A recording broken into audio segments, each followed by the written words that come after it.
that's what I love about hip-hop entrepreneurship. It prepares our students mentally, physically, and it helps them to understand what life is really about. We're excited to see where our kids are going to take us. So we have an idea of what we wanted this program to be, but it's also really student driven. So we have a lot of students who are interested in different entities within the music field. So we're excited to see what they're going to bring to the table as well and what they're interested in. Mr. Strader connects with the kids on multiple levels. He has been through the thick of it, he's been in the ups, he's been in the downs, and he's able to get on their level and really talk to them about what it means to be a leader. The kids at Sawyer, man, they're great. It's so awesome to see the growth. So the Grand Sawyer students are over exceeding me. They're getting better with public speaking, you know, and they're expressing themselves, and they know that they are our future. We really need you guys to raise the level and the bar so you can be prepared for this, what we call this life. So Mr. Strader actually started off here as a guest teacher. He's taught science, English, PE, everything under the sun, you name it. He coaches basketball, he does the hip hop dance team, a little bit of everything. Mr. Strader is just an advocate for all things good for children. He built this program on his own, and I was fortunate enough to bring it here. Our students love the class.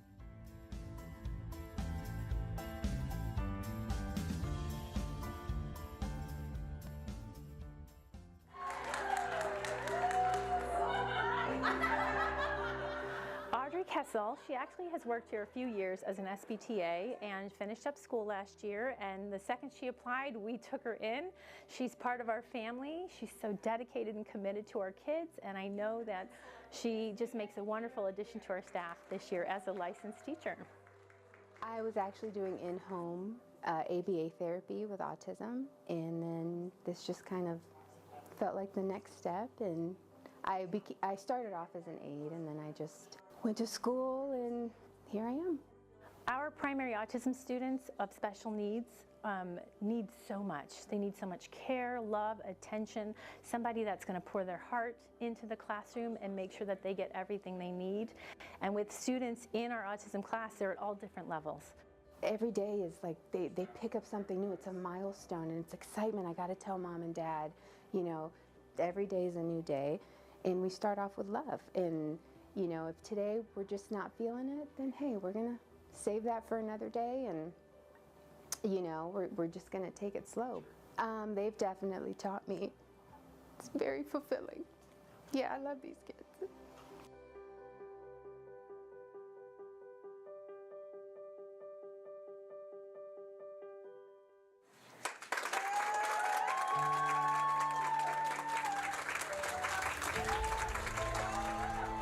And I remember the very first interview when we sat down and met Mr. Salisbury. He was everything that the department had praised in him, and so much more. He was a manager at Starbucks previously, and he just had such a great wit and intelligence and authenticity that I knew our students would just absolutely relate in a way to Mr. Salisbury. On behalf of Clark County School District, I am honored to let you know you have been selected New Educator of the Year.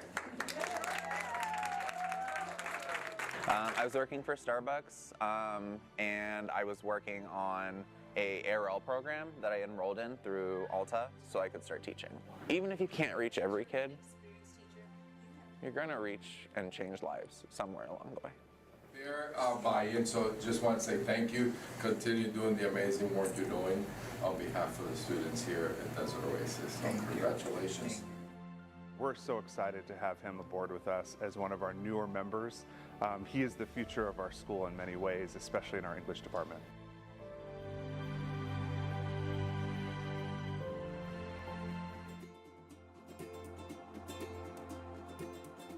So Miss Day started with us a couple of years ago as a long-term sub, and we just saw she was natural at it. And so we worked with her and helped her get into the I Teach program, and she did that this year. She's just been phenomenal. She's so wonderful to have on our campus. The kids love her. She's got such a big heart, and she is really a natural. Wonderful Miss Day. Are you Miss Day? Hi. I wanted to recognize you as New Educator of the Year. I just received New Educator of the Year, and so I'm in shock. This year it was challenging. We had a few ups and downs in our classroom, but we pulled it together. Other than that, they're funny. They are brilliant. I love my students. If you don't have the right heart to do this job, it's going to be very difficult. And so she definitely has that heart.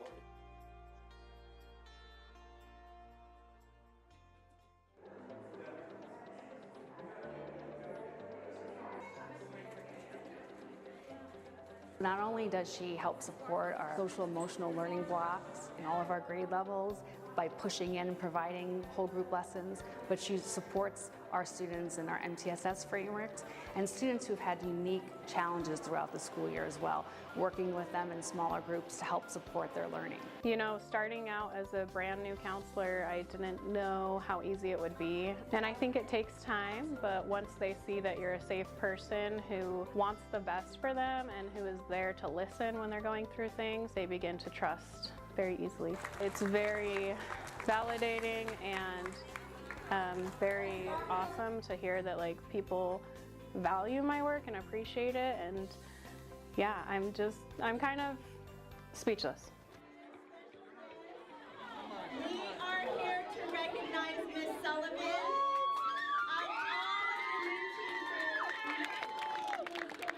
New Educator of the Year. I am overwhelmed with joy. I was totally caught off guard, didn't even know I was nominated. Sometimes I just feel like I'm just working and going with the flow, and my students just helped me to make it come alive and make a difference, and I guess it all just paid off in the end. We are so blessed to have you as part of the CCSB community. Congratulations. My students are amazing. They believe in me. We have conversations.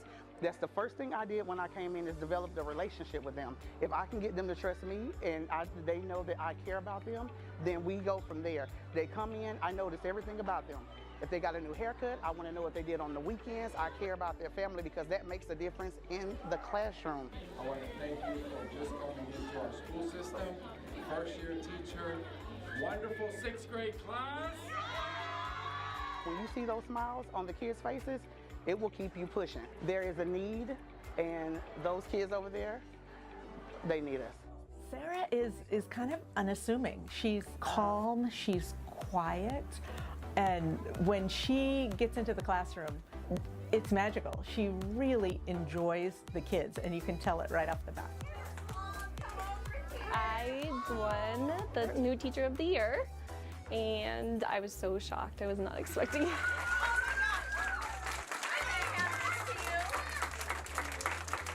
Congratulations. Aren't you guys so lucky to be here? Yeah! There's still gonna always be that growth that needs to be made. But I feel like I have just become a little bit more confident in my teaching, and I can see the results in my students, and that's probably the most rewarding thing about teaching. She protects them, she takes pride in them, she helps them every step of the way just like a mom does. But she's very professional too, so she really is the whole package.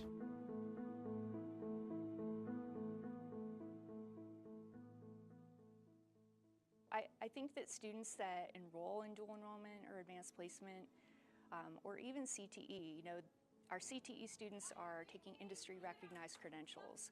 Our advanced placement and dual enrollment students are earning college credit while they're in high school. If a student was very committed, they could probably finish their associate's degree prior to graduation and maybe get a good amount of their core classes out of the way prior to entering in college. So one of the great privileges of being a part of even our CTE courses or advanced placement or the Jumpstart programs, HVAC, is that there is no cost to our student population. And so I think it's really incumbent upon us to find what our students' strengths, talents, and abilities are, and to make sure that we're giving them those opportunities to build that toolkit as well as that blueprint to help them with whatever they decide to do once they leave us, college, career. When they walk across the stage, they are ready and a step ahead of most seniors in other places because they have the credentials or the credits at no cost to them.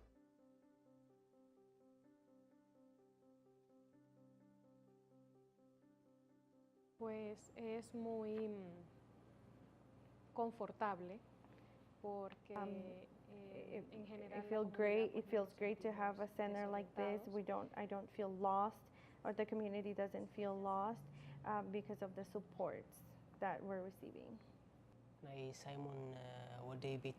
His son, Simon, his school contacted our office because for registration, in order for him to be registered, he needed certain documents.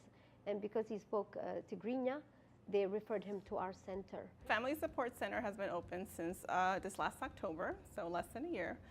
The Family Support Center was initially established with the idea that we were going to have a place here in CCSD where our families can come whenever they were in search of information, whether it's related to academics, resources that they might need, any questions that they might have. We've now noticed that as families are getting more familiar with the work that we do, we're now just supporting any CCSD family that comes through our door.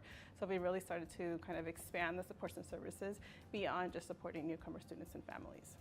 La verdad me han hecho sentir muy bienvenida, muy especial. So we've felt very special and welcome. We felt very good about being here. There's so many experiences, not just my own, but others, and we're very grateful. Muy bien aquí. It has helped him so much for his transition with his family, and I hope that you guys continue to support the community that way.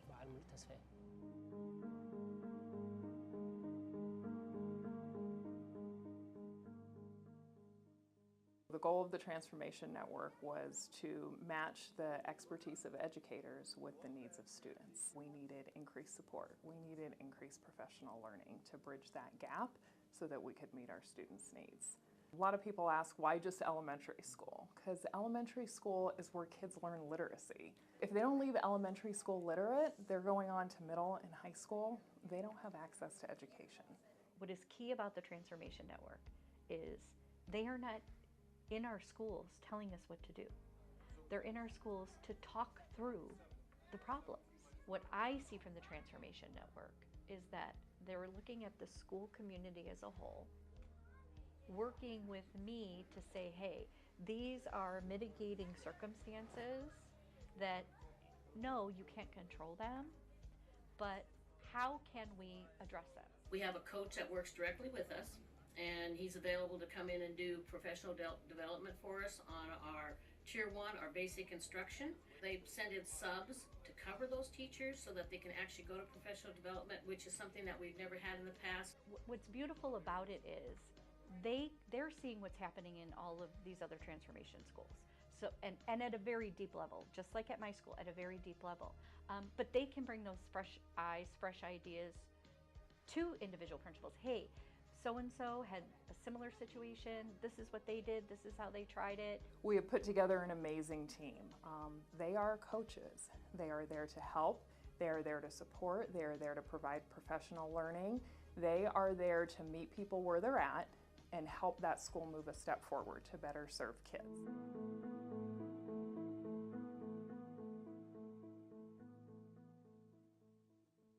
We know that Tier 1 instruction is for all students. We need to service all of our students with academic learning, social-emotional learning, and behavioral learning as well, meeting them where they are across the 3 tiers. So we're looking at the month of July to be able to start providing that professional learning, whether it's sets of materials, right, that we can use for the professional learning, digital account access, just to start getting the materials in teachers and administrators' hands. So how we go about doing that is we incorporate their voice into what they want to see in the professional learning, along with those effective practices that I mentioned earlier. We also work alongside the vendor. The vendor is the expert of their materials, right? And so what we want to do is make sure that we have our consistent district focus and the vendors supporting us as we're learning these materials together. And of course, it's not a one standalone professional learning opportunity. It has to happen over multiple phases and depending on the readiness level of our teachers as well. So we also have to differentiate our opportunities that we provide to meet the needs of our teacher.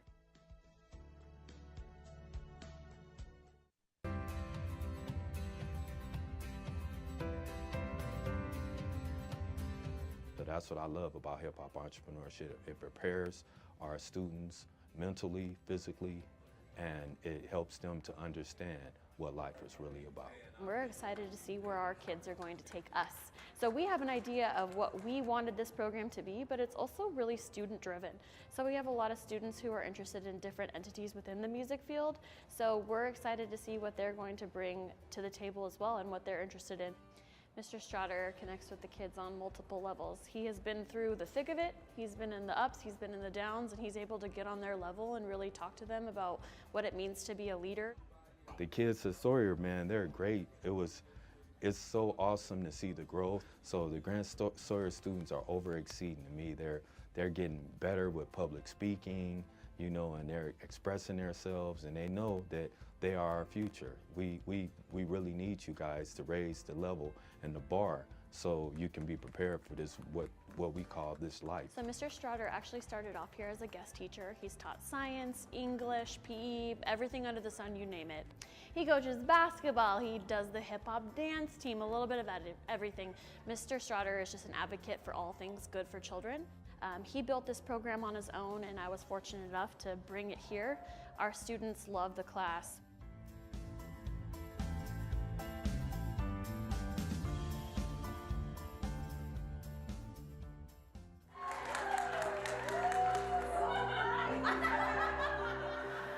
Kessel, she actually has worked here a few years as an SBTA and finished up school last year, and the second she applied, we took her in.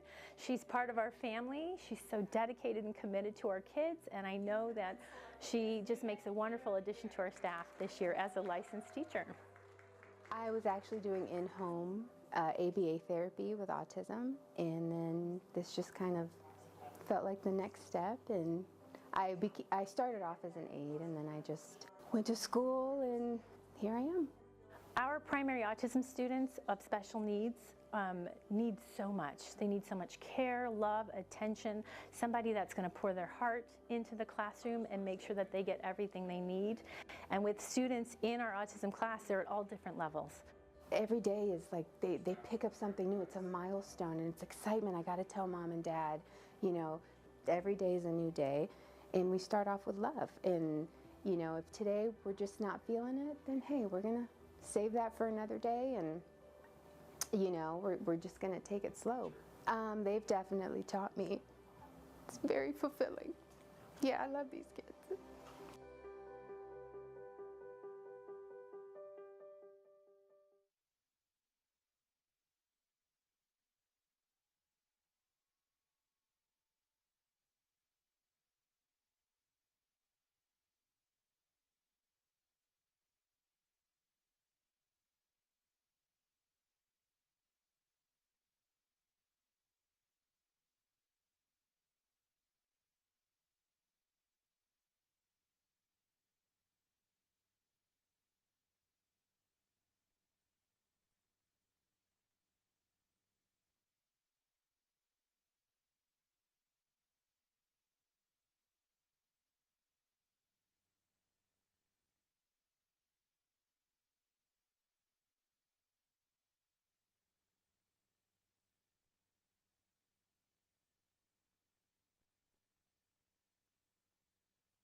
everybody. We're going to begin.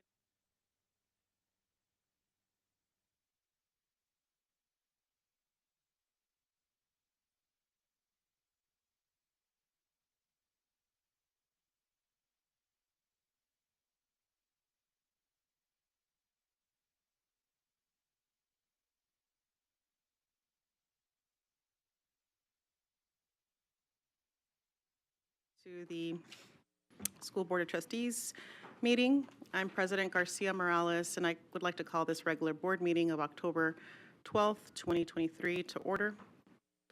The time is 5:02 p.m. I'd like to remind everybody to please silence their electronic devices. And I'd like to begin by acknowledging the land on which we gather is the territorial homelands of the Nuwu, the Mowapa Band of Paiutes, and the Las Vegas Band of Paiutes.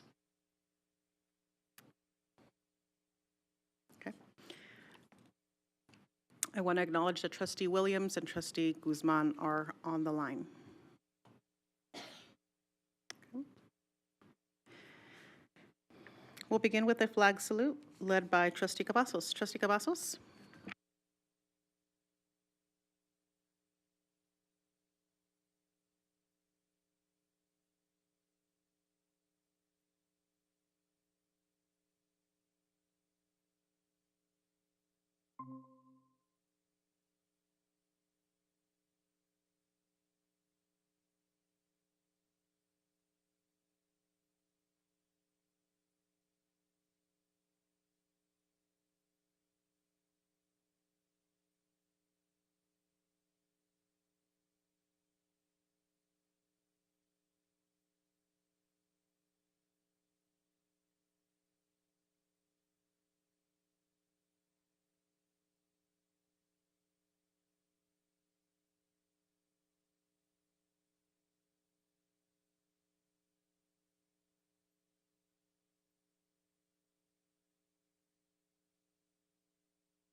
Very good. Thank you very much, students. The presentation of colors was led by the Chaparral, Go Cowboys, High School ROTC, led by Cadet Lieutenant Alexandra Vasquez, Color Guard Commander, Cadet Lieutenant Commander Lena Balaran, Cadet Seaman Jacob Mariscal, Cadet Petty Officer 3rd Class Christian Flores, and United States Navy Instructor Master Chief Petty Officer John Becker. Thank you, students. All right, we're going to move on to the adoption of the agenda. Trustee Bustamante Adams. Thank you, Madam President. Members of the board, I would like to make a motion to adopt the agenda as presented. Thank you, Trustee Bustamante Adams. Trustee Brooks. Second. Thank you, Trustee Brooks. Colleagues, we have a motion by Trustee Bustamante Adams and a second by Trustee Brooks. Please cast your votes. Trustee Guzman. Aye. Trustee Williams. Aye. Thank you. Thank you, colleagues. That motion passes 7-0. Okay. This time we're going to move on to the consent agenda. This is an action item. And before I open the consent agenda, I'd like to notify individuals who'd like to speak during this public comment period to submit a yellow card. You can submit yellow cards to staff members up front. And once I begin this item and start accepting public comment cards, I will no longer be able to accept them. We will close the item and we will begin with individuals who started in public, who signed up in advance, excuse me.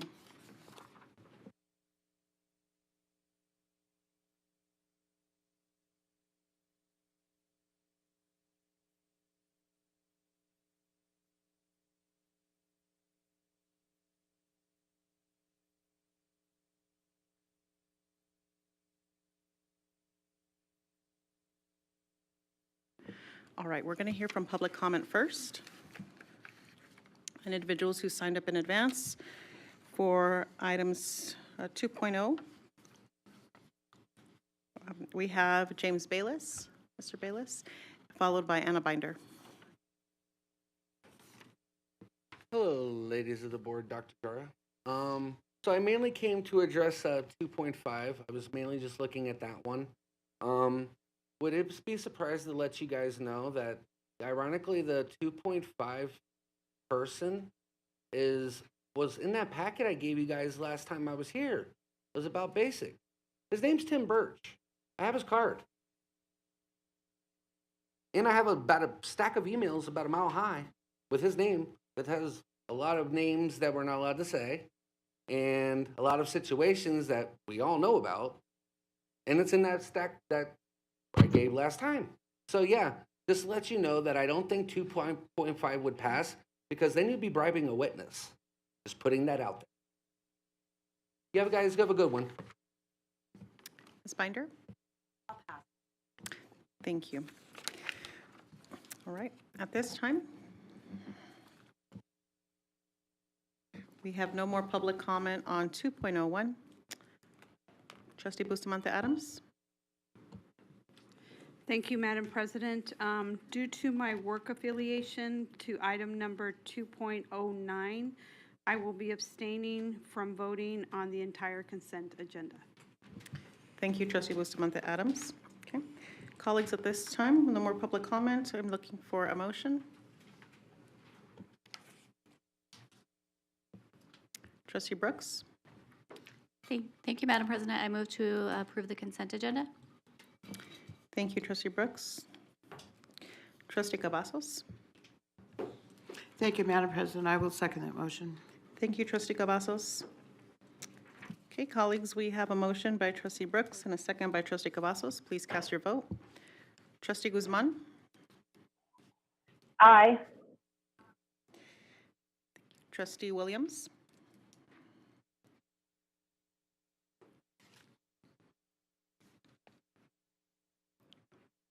We may have dropped off Trustee Williams. Let's go ahead and move forward with the vote. No, I'm here. Oh, Trustee Williams, forgive me, can we back up? Thank you. Yeah, I said aye, sorry. That's okay, great, thank you. Okay, colleagues, now let's see the count, please. That motion passes. 6 to 1 abstention. Yes, okay, very good. Thank you, colleagues. We're going to move on to the warrants. Trustee Bustamante Adams. Thank you, Madam President. Ratified warrants as listed in the bills payable, transmittal, and board memorandum number 06-23-24 in the total amount of $149,168,144.78. Thank you very much, Trustee Bustamante Adams. Colleagues, at this time, we're going to move on to item 3.01. This is the formative board reports and updates. This is an action item. And before I continue on with this item, I'm going to ask members of the audience who would like to speak on this item to please, if you're interested in speaking on this item, to please submit a yellow card to staff. Yellow cards, once we begin this item, we will no longer take public comment cards.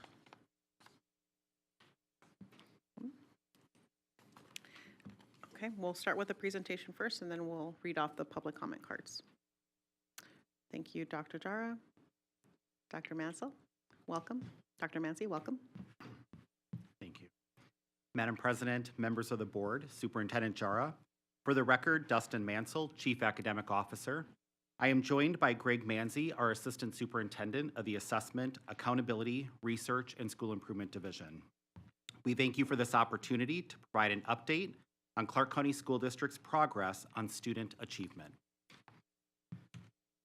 Student achievement results in summative assessments contributes to the vision of the Board of School Trustees through student success priority areas, specifically achievement in core content areas and achievement gaps. The star rating awarded to our schools on the Nevada School Performance Framework contributes to the board's vision through the balanced governance and leadership priority area. Student achievement updates were first shared during the October 3rd, 2018 regular board meeting. In March of 2022, we began providing additional student achievement updates using the district-wide formative assessment results. Our theory of action is that if we provide high-quality, standards-based instruction for all students through multi-tiered system of supports, and support our educators to improve their core instructional practice, student achievement will increase. After a review of the results, you will note that we have arrived at a refined theory of action, consistent with the updates provided to the Board of School Trustees. Within Focus 2024, key strategies are outlined in the areas of strengthen instructional core, develop and support teachers, principals, and staff, and focus attention on students and schools with higher needs. Our student achievement results align to the key strategies, allowing us to meaningfully analyze student outcomes between schools and provide differentiated supports to students and schools demonstrating the highest needs.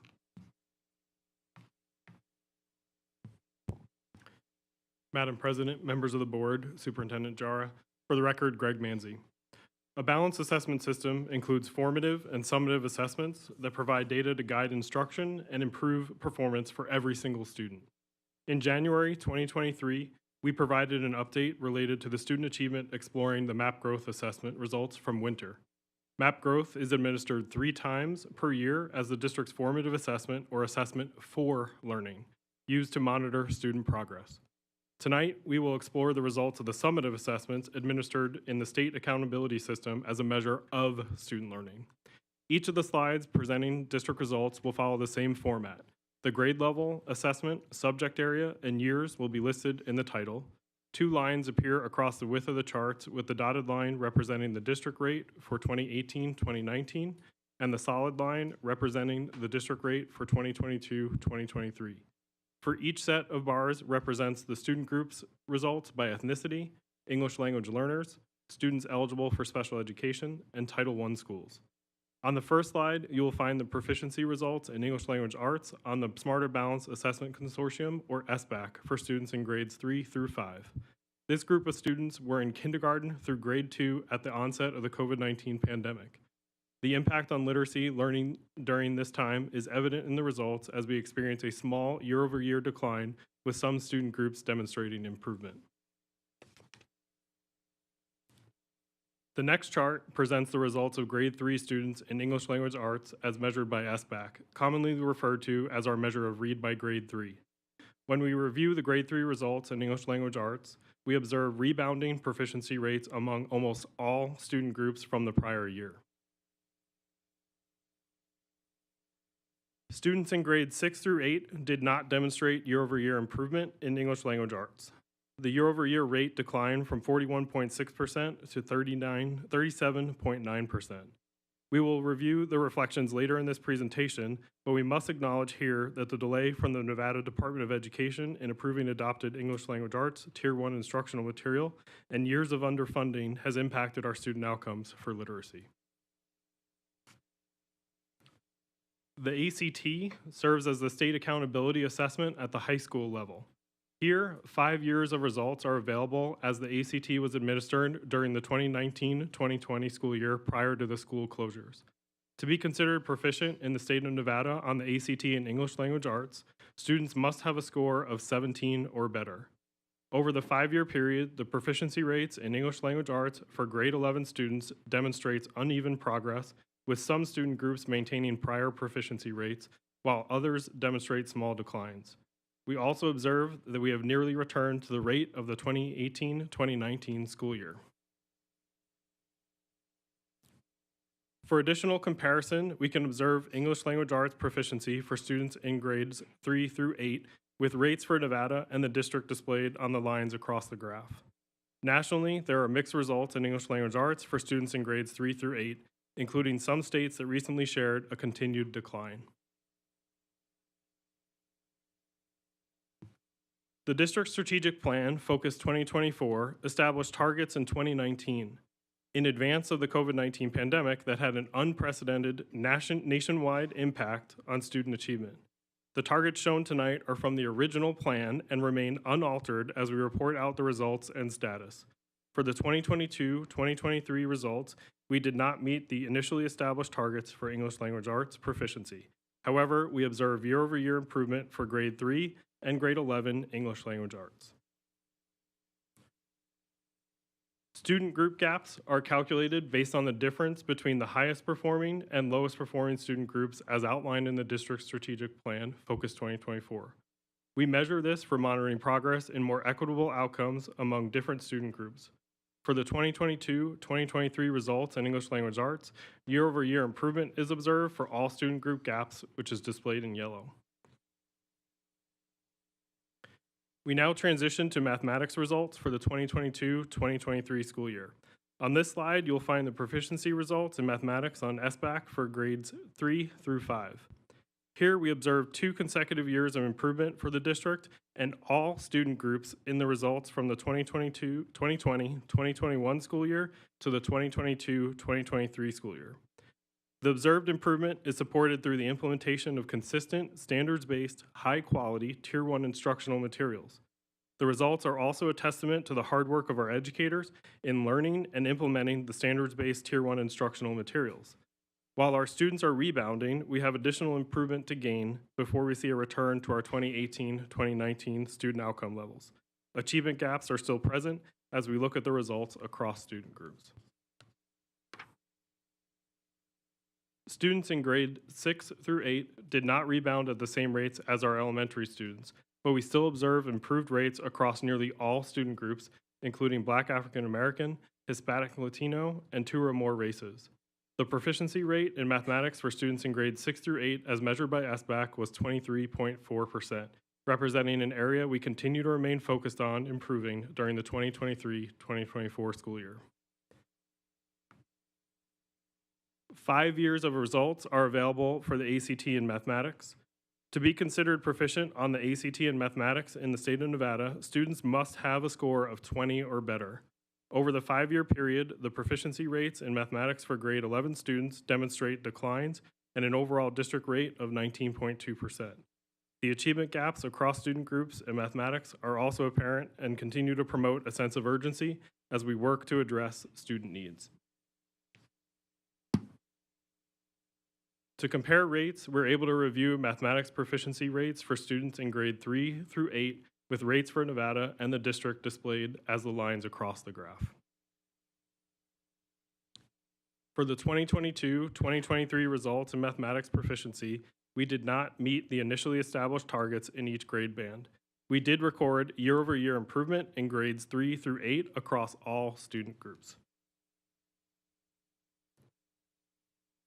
For student group gaps in mathematics, year-over-year improvement is observed in high school, displayed in yellow, while the other measures are not met.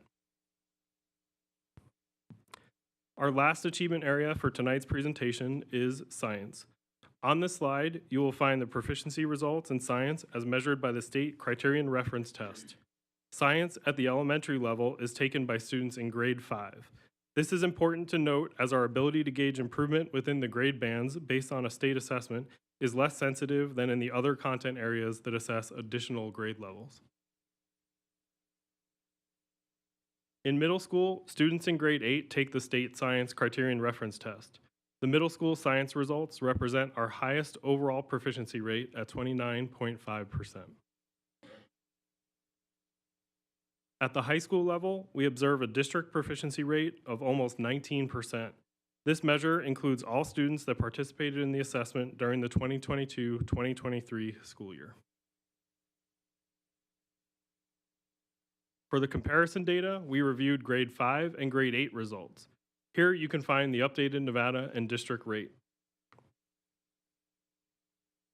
For the 2022-2023 results in science proficiency, we did not meet the targets established in 2019 for each measure. For student group gaps in science, we did not meet for grade 5 or grade 8, displayed in red, but made year-over-year improvement in high school, displayed in yellow. The student achievement data reviewed tonight contributes as a portion of the multiple measures that are included in the Nevada School Performance Framework, or NSPF. The NSPF is commonly referred to as the star rating information and represents Nevada's accountability system in accordance with federal law, the Every Student Succeeds Act. Star ratings were paused and not reported for 2020, 2021, or 2022 school years. The star ratings returned for the 2022-2023 school year results. Based on the targets from Focus 2024, originally established in 2019, we find that we did not meet the 100% target for schools rated as 3 stars or higher, reporting a result of 39%. The context of this measure is important as it is applied to a school count. We know that the schools in the district serve a variety of population sizes.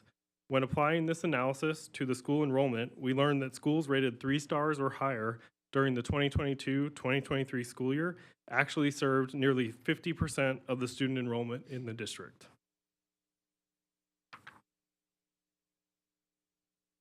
Due to the unique nature of the Nevada School Performance Framework, comparable data is limited to reviewing only Washoe County School District, showing a result of 42% of schools rated 3 stars or higher.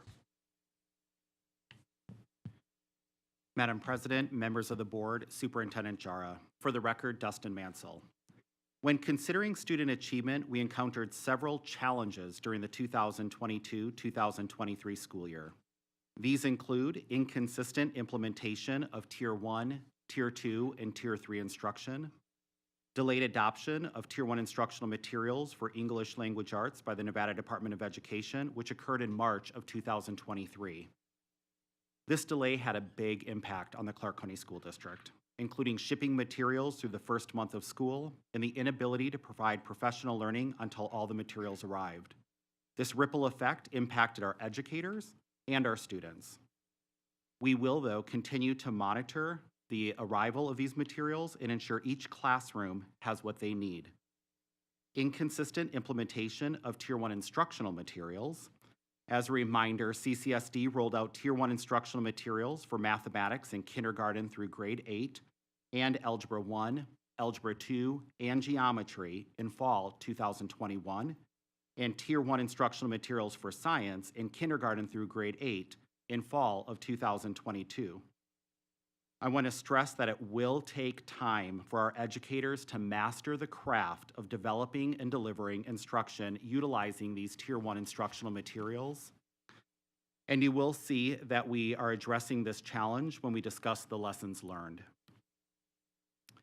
Another challenge was the shortage of highly qualified educators and the contribution chronic absenteeism has on our students. Again, we must acknowledge that students cannot demonstrate mastery on summative assessments when they are not at school engaged in learning. This is a reminder to our community that we need their support to improve student attendance, which also aligns to our Everyday Matters campaign. And students in grades 3 through 5 were in kindergarten through grade 2 during the COVID-19 pandemic, impacting those critical years of literacy development.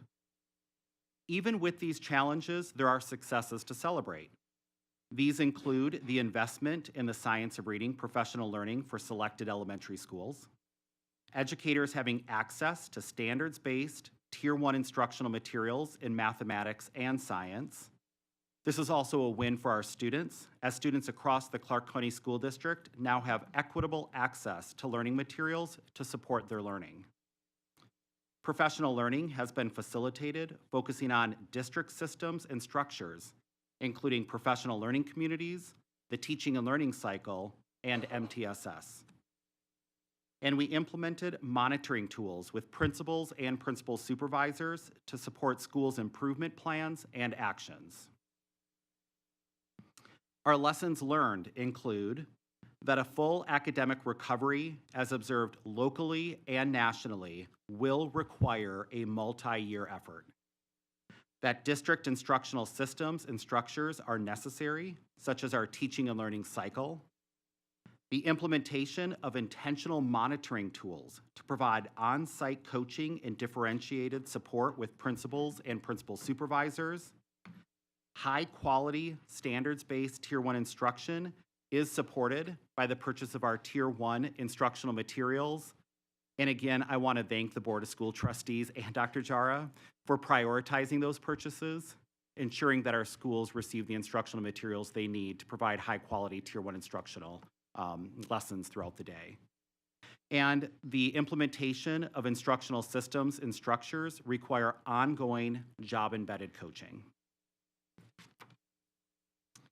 So this leads us to a new and revised theory of action. If we effectively implement MTSS to promote each student's academic achievement, social-emotional growth, and behavioral development, student achievement will increase. This is about providing every student what they need to succeed.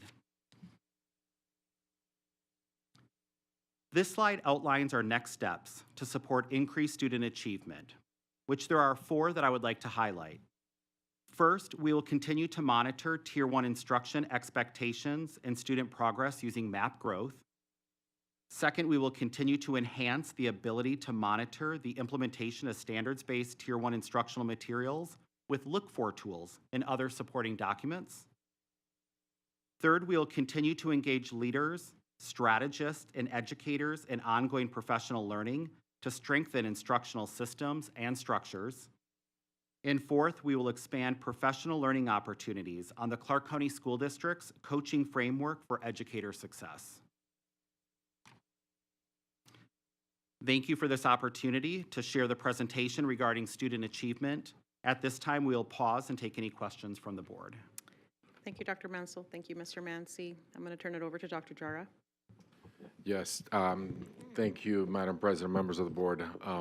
Thank you, Dr. Mansell and Mr. Manzi, for the presentation. I just want to thank our leaders in our schools, our staff, our teachers, our entire school community for what you're seeing before you. We're not happy with the results in totality, but given where we're coming from, where we've been, and even this, as we kicked off the school year, we've seen some great reports. I do want to bring attention to the board into what you're seeing here and the systems that have been in place.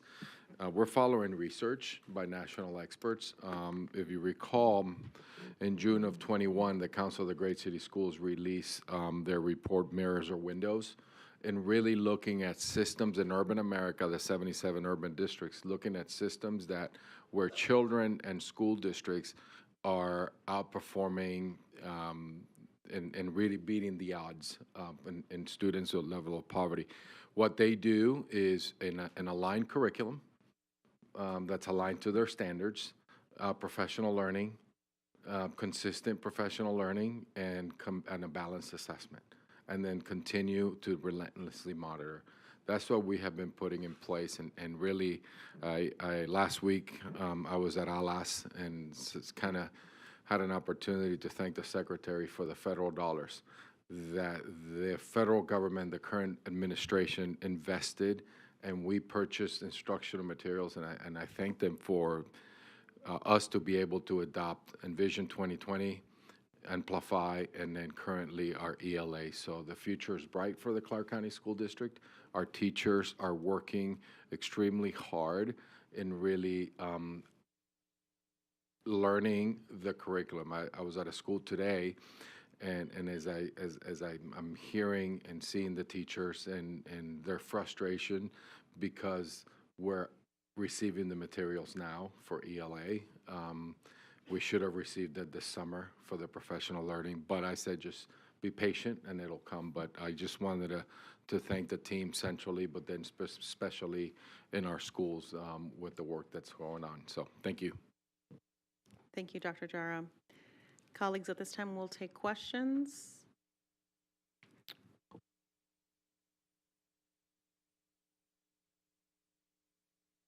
All right, if there are no questions at this moment, let's go ahead and jump into questions, then we can jump into public comment, and then we'll come back again to questions. Trustee Bustamante Adams. Thank you, Madam President. Thank you both for the presentation. And so my question goes back to page 8, and you made a statement that said a state adoption of regulations. So from what I understand, at the Nevada Department of Education, they have to adopt it for the entire state, and then it goes to the school district. And so that delay, and I'm not sure why the delay, but that delay made it impossible for us to start until March. When is that how I understand? I'm trying to be able to explain it to my mom, who's not involved in the day-to-day school system. And so, do I have it accurate? Dr. Mansell, go ahead. Madam President, members of the board, Superintendent Jara, Dustin Mansell for the record. Trustee Bustamante Adams, you're correct. The state changed their law regarding their practice of adopting textbooks. Prior to about 2018, districts used to go through a textbook adoption commission to select material, and they would submit it to the state for approval. The new practice is the Nevada Department of Education conducts their own adoption process. They make recommendations to the State Board of Education, who then approves a set of textbooks.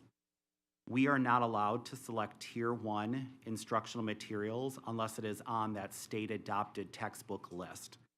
Once that list was approved in March of 2023, we then were able to conduct an RFP, have the textbooks that were only on the adopted list come to us for a review and selection process with a team of teachers and school-based administrators.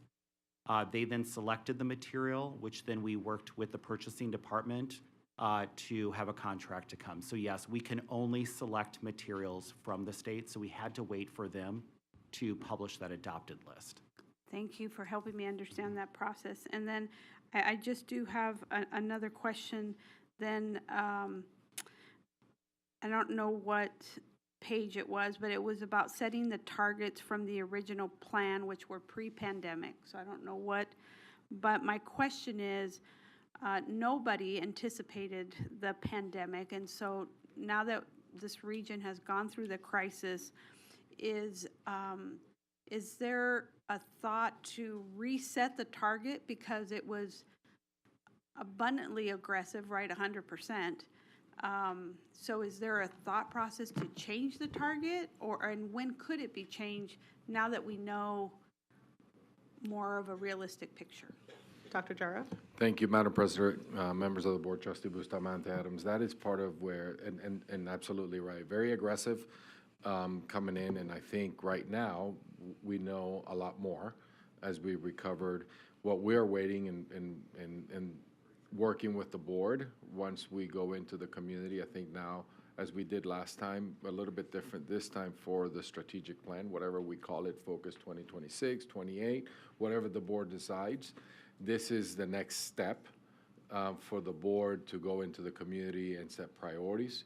You know, the process we used last time was we looked at the research, we looked at where we were, we set the targets, and it was approved by the board. So the determination, whether it's 2 years, 4 years, 3 years, that's going to be something that we're going to have to work together with the community. And as the community sets the priorities of where they want the district to go to. But yes, so there will be that time, and we're looking forward to doing that in the winter. Thank you, Madam Chairman. I have one more indulgence. And so keeping the mind frame, being able to explain it to people not in, or, you know, parents not involved in the day-to-day operations, Tier 1 instruction material is important because if my child attends school in school A, but then we move across town and now attends school B, there should not be a disruption for my child. Do I have it right? Dr. Mansell. Madam President, members of the board, Superintendent Jara, Dustin Mansell for the record. Trustee Bustamante Adams, you are correct.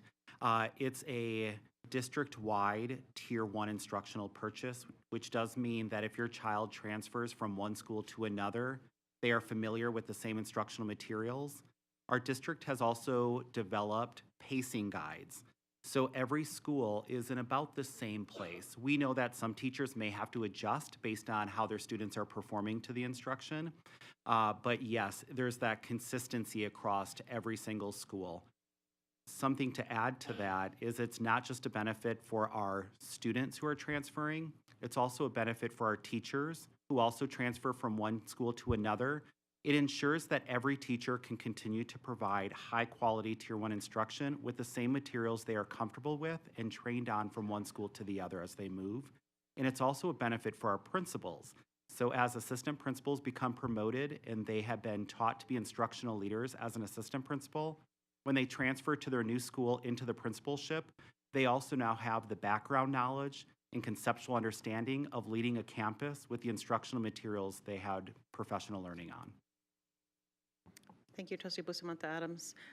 Along the lines of that question, so in addition to the benefits to all parties involved, am I hearing us say that the Tier 1 instructional materials are benefit in terms of outputs, but however also to the training that staff and administrators receive for this for instructional pieces to provide consistent insight information to students? Is that fair, and why is that important for our district? Madam President, members of the board, Superintendent Jara, for the record, Dustin Mansell. Trustee Garcia Morales, it is critical that every teacher receive ongoing professional learning and coaching to help with the implementation. There are a lot of components to Tier 1 curriculum. And we have to build pacing guides to help them understand or to help guide when certain standards should be taught for that consistency across the district. We have frameworks, what you're teaching at what time throughout the literacy block, the math block, the science block. Look for tools to help with coaching. So as we see various components that could be enhanced, we know where to coach. That look for tool is also to find excellence in delivery of instruction, because then we can use those teachers as our models or exemplar for other teachers who are just beginning their craft with using the materials. But it is critical that our district provide that district-wide professional learning to elevate everyone's practice as we continue to move forward. Thank you for that. I have one more question around the Tier 1 instructional materials. Before March of 2023 for our ELA instructional materials, before we purchased those, when was the last time, I guess, the state adopted new curriculum? Or maybe another way of asking this question is, how long had we had our old curriculum? Madam President, members of the board, Superintendent Jara, Dustin Mansell for the record. Trustee, that is an amazing question. I can tell you with my nearly 25 years in the Clark County School District, I have never experienced a district-wide Tier 1 curriculum across the district for English language arts, mathematics, or science. In fact, I spent about 14 years in the classroom before becoming an administrator. I taught at 5 different elementary schools, all on the east side of town, and they all used something different. So the challenge for that was the students who would often transition between those same schools on the east side of town were learning something new every time they came in. And as a teacher, I had to start all over in my own understanding of how to deliver instruction, knowing that they all expected something different. So this consistency for our district, as I had said, is a win for everyone. Thank you very much. I appreciate that insight. I see Trustee Brooks is in the queue. Trustee Brooks, and then I'll go to colleagues on the phone to see if they have any questions at this time. Trustee Brooks? Thank you, Madam President. I don't want to belabor the point about instructional materials, but I do want to touch on a couple of things. One is, I know there is a tendency for people to assume that you're going to get this curriculum and out the gate you're going to improve academic performance. I haven't known that to be the case, so what do you think is a reasonable estimate for meaningful gains in student achievement? Madam President, members of the board, Superintendent Jara, Dustin Mansell for the record, Trustee Brooks. What we've discovered is in year one, it is really exploration. The teachers, the administrators, region leadership, centrally, we are really exploring the curriculum and building the structures to support the delivery. Year two, it's more analysis. We have implemented for an entire year, and now we're kind of wondering, okay, this worked, this didn't work, so we have to make adjustments. By year three, we start feeling comfortable with the delivery. That is on par with national practice. Speaking with colleagues across the nation, about 3 to 5 years to become very comfortable with using a new curriculum resource to support Tier 1 instruction. Okay, thank you for that. And then Trustee Brooks, forgive me. Go ahead, please. Okay. I didn't mean. Oh, that's okay. I actually went to the NDE's website just to look at their adoption cycle. It seems that it's pretty standard for their RFQs to drop in June and that they go to the board in March. So there might be some kind of reasoning. I don't know if it's aligned to a budget.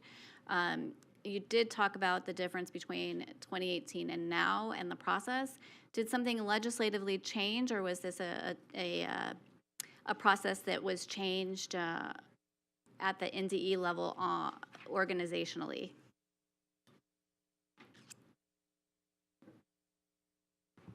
And if you're not positive, it's okay. I can take the answer later. It is just something that I'm interested in knowing. Trustee Brooks, give me 1 second. Dr. Jara?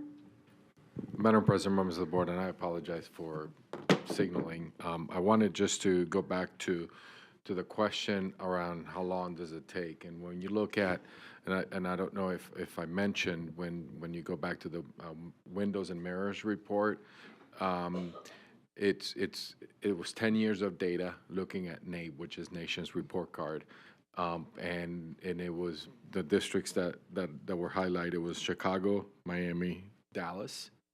Those were the top three. And again, long 10 years of leadership at the board level and to staying the focus. So it's about when you look at not phenomenal gains across the board, it's close to a 10-year push for the Nation's Report Card NAEP scores. Thank you for that, Dr. Jara. Trustee Brooks, are you okay for now? Thank you. I'm going to go on to Trustee Cavazos and then Trustee Zamora, and then I'll go to colleagues on the phone. Trustee Cavazos? Thank you, Madam President, and thank you, gentlemen, for this presentation. You've already answered my questions during the briefing, so these are just, I really just have one question. The other ones are just comments, so I'll make it brief. I was very happy to hear when you were talking about the consistency and district-wide. I had one question that a constituent had asked me, and they want to know about this embedded. I know you've already answered it for me. Can you elaborate a little bit on what that embedded coaching looks like, and et cetera? Madam President, members of the board, Superintendent Jara, Dustin Mansell for the record. Trustee Cavazos, yes, embedded coaching. So we have partnered with the vendors of the purchased material. They have instructional coaches or implementation managers who can go into the classroom with the teacher. They can model lessons. They can team teach a lesson. They can observe what is occurring in the classroom and provide input or coaching during or after the lesson. They're also available to meet with teams of teachers before a lesson to kind of talk about developing and delivering instruction using the materials. So it's based on teacher request. We work alongside school principals who may request it for their teachers, maybe for teams of teachers, but it really is an opportunity to work along someone who has more expertise in using the materials to just, again, elevate our practice with implementation. Thank you so much, Dr. Mansell. And it sounds really amazing because it sounds like there's different pathways that that they can go in as far as what their needs are. So how much flexibility, you know, as far as, because we, like you said, you know, we not knowing what people were expecting because we didn't have that consistency. Do the principals have a certain degree of flexibility or wiggle room, not just on the embedded coaching, but like say if they want to do a certain activity or a certain program, can they go ahead and do that, or does it have to be district approved? Madam President, members of the board, Superintendent Jara, Dustin Mansell for the record. Trustee Cavasso, Tier 1 instructional materials are for Tier 1. It's for all. Right. But there is a process that each school can use to identify supplemental instructional materials based on the needs of their students and their community. So if they are finding holes or areas that their students are still struggling in mastering, that school can look at other resources and they can identify and site purchase those materials for their campus. Thank you so much, sir. And that does really, I think, answer the constituents' question. So those would be more like site-based as long as they are aligned to our standards. Okay. And the only other thing I want to say is thank you for letting us know with this presentation of, you know, even with the small successes, you know, in math, that going forward, we know that we do have to address as far as retaining our highly qualified veteran teachers and addressing the absenteeism. So I really appreciate that that is highlighted and that is acknowledged. And thank you again both so much for your team. Thank you. Thank you, Trustee Cavazos. Trustee Zamora? Thank you, Madam President.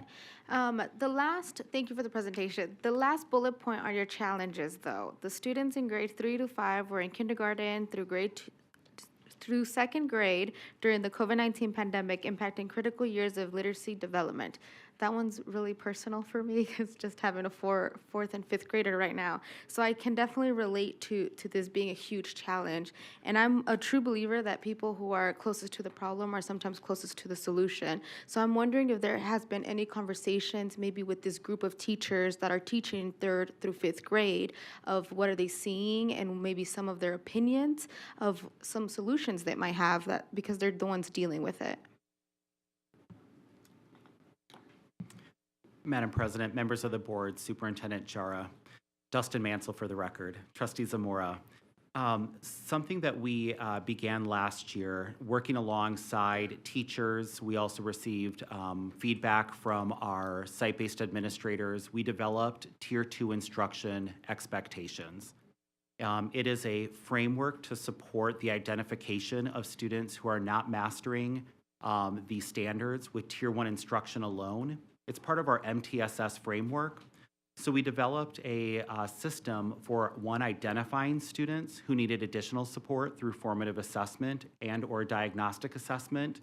We also purchased centrally for schools based on their selection a Tier 2 instructional resource or supplemental material to support students who are struggling with mastering the standard. And then we're also providing professional learning and ongoing coaching regarding the use of those materials, identifying students who need additional supports, and then how to target instruction based on that need of those children that are struggling or not mastering the standard. I hear you. I think my question was more, are we having conversations, maybe like some type of focus group with these teachers around the issue? Madam President, members of the board, Superintendent Jara, Dustin Mansell for the record, Trustee Zamora, wonderful question. I do not have personal focus group conversations with teachers or principals, but I do have collaborative groups that are part of like a PLC collaborative. And we meet with them routinely to look at the structures on their campus. We talk about what some of the concerns and challenges are. In fact, we have a couple principals trying something new for us to see if we could add that to our Tier 2 recommendations that then can go out district-wide. So my connection is more to principals, not necessarily with teachers. Okay, I'm just curious to explore. Go ahead. Thank you, Dr. Jara. Thank you, Trustee Zamora. Dr. Jara? Madam President, members of the board, Trustee Zamora, that's a good, I think it's a great idea and some we should explore. I could, because I do have principal roundtables but it's a great opportunity for me to look at, to have some conversations with teachers so we can give back. I agree. Just because we have this specific bullet point with specific grades that we know we're struggling right now. So that was it. Thank you. Thank you, Trustee Zamora. I'm going to go to the colleagues in the air. Trustee Guzman, do you have any questions at this time? I do. Thank you for this presentation. I'm just curious about the schools that received their materials and were directed to, and this is for ELA, they were directed to utilize them with fidelity without the professional learning. Are we going back and looking at that to make sure that they have that professional learning and that they have an opportunity to get to know the ELA curriculum the same way we did with our science curriculum? Because our science curriculum seems to be really rocking it, and so I'm just curious. Dr. Larson Mitchell. Madam President, members of the board, Superintendent Jara, Brenda Larson Mitchell for the record. We have been very clear with our principals that we are meeting schools where they are with the implementation of our ELA Tier 1 instructional materials. In fact, we just conducted professional learning with principals during the month of September, and we're continuing that work in October. Region leadership, region superintendents, school associate superintendents, myself, Dr. Mansell, we're all engaging in that professional learning as well with our principals, learning alongside them. Dr. Jar and myself have been very clear that this is a work in progress. We're going to work together. We're going to learn together to implement these materials. Great. Thank you. Thank you so much. Thank you, Trustee Guzman. Trustee Williams? I don't have any questions right now. Thank you, though. Thank you. Perfect. I'm going to turn it over to Trustee Cavazos. Thank you, Madam President. Mine is just a very brief follow-up question to Trustee Zamora's question. So we don't have any roundtables or any teacher committees. I thought we did have some, but there were superintendent committees. Dr. Jara? Madam President, members of the board, Trustee Cavazos, correct. We did last spring and through the summer, and we just have not gone back to. But as Trustee Zamora said, it'd be a great opportunity to have conversations, because I did want to, there's a lot of different things, but at this point we are on hold, given what we're doing. So thank you so much for the clarification, because I remember it was mentioned with our very esteemed Teacher of the Year, and it was talked about, and I had a couple of questions about it. So thank you for the clarification. I appreciate it. All right, we're going to turn it over to public comment. We'll begin with the individuals who signed up in advance. Ms. Anna Binder, Vicki Kreidel, followed by Bill, and then we're going to move on to yellow cards that were submitted in advance or submitted when this item opened. It's Mr. Hanlon. Good evening, Madam President, Superintendent Jara, members of the board. Anna Binder for the record. So just yesterday, we had our first annual SOT meeting at our elementary, where we talked about all of these really great things. I am super, super happy that as our principal was promoted up into regional, the principal that Superintendent Jara hired for our school is very well invested in PLC and the Tier 1, Tier 2. She came from central office and was very deep into all of the things that, teachers need. So she was our choice because we knew that the teachers on our campus needed the support in implementing the new curriculum. I know Ms. Kreidel is going to talk about some other issues here in a second. But I just want to let you guys know that our SOT meeting yesterday was amazing. She is allowing the leaders in our building to help her. Meeting everybody where they are at. We are on our, I believe, second school year of being a one-star school. However, as you guys are most familiar, in some of our work sessions a couple years ago, coming out of COVID, After meetings with the state, we knew that it was going to take us a couple school years to get us back to the levels that we were pre-pandemic. So I'm really grateful to see that data coming forward. And like the superintendent said, it's nowhere near where we'd like to be, but at least our numbers are starting to taper off back to pre-pandemic, and we can only really hope to go up from there. So again, I just wanted to thank the superintendent and whoever else was behind giving us that principal, because she is amazing. I know she's only, like 9 weeks on the job, but she's definitely doing her job. And then Region 3, we're also very blessed because Ms. Smith, our previous principal, is now Region 3, I think, assistant superintendent. I don't know, but I saw her on my Zoom this morning and was very happy to see her.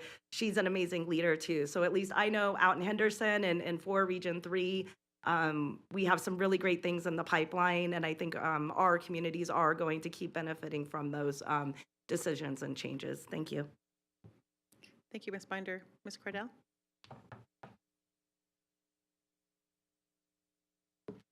Good evening, Vicki Kreidel for the record. I teach reading all day, every day, and it has helped me fall back in love with teaching. Last year, my principal asked me to start a reading center at our site. It's a Zoom model, and I didn't really know much about it until I went through the training. And so we do small group tier 2 instruction in our school every day. This year, my administrator took it from 2 people to 4. We're serving 216 students at Lomé Hurd, and watching them learn to love reading is the best thing ever. I had a parent stop me in the lobby. It's only been a month that we've been doing it, and she says, my daughter has never read books on the way to school before, and now books are accessible to her, and she's reading all the way to school and all the way home. Kids are excited to come in. I get to put a book in their hand every day for 30 minutes, and it is the best thing. But the lessons created by the ELLD department to use for the tier 2 instruction are amazing. And we do phonics with them. We test every child, every single child. We pinpoint where their gap is, and then we put them in groups to work on, if it's silent E or vowel teams or whatever it is, we're working with them, and the growth we're seeing is amazing. And if schools don't have a reading center, I suggest they look into it, because it has been the best thing I've done in teaching, and I didn't even want to leave my 2nd grade classroom. I wasn't sure I was going to like it, and my administrator knows me better than I do, and I absolutely love it. So it's an honor and privilege that I hope other teachers get to experience. And I see the growth already in a month in these kids, and it's going to help them in every way, because reading is the foundation of anything that these kids want to do in life. So I just want to thank the district for having the Reading Center program. I think it'd be a huge asset for schools to bring it in. I heard that our Transformation Network schools brought them in this year. I think that was a very smart thing to do. And I just want to say thank you for having reading centers. Thank you for getting curriculum. I know it's tough right now because not everybody's trained, but I think in the end it is going to help raise our scores. And as a reading teacher, I appreciate that. Thank you. Thank you. Mr. Hallen?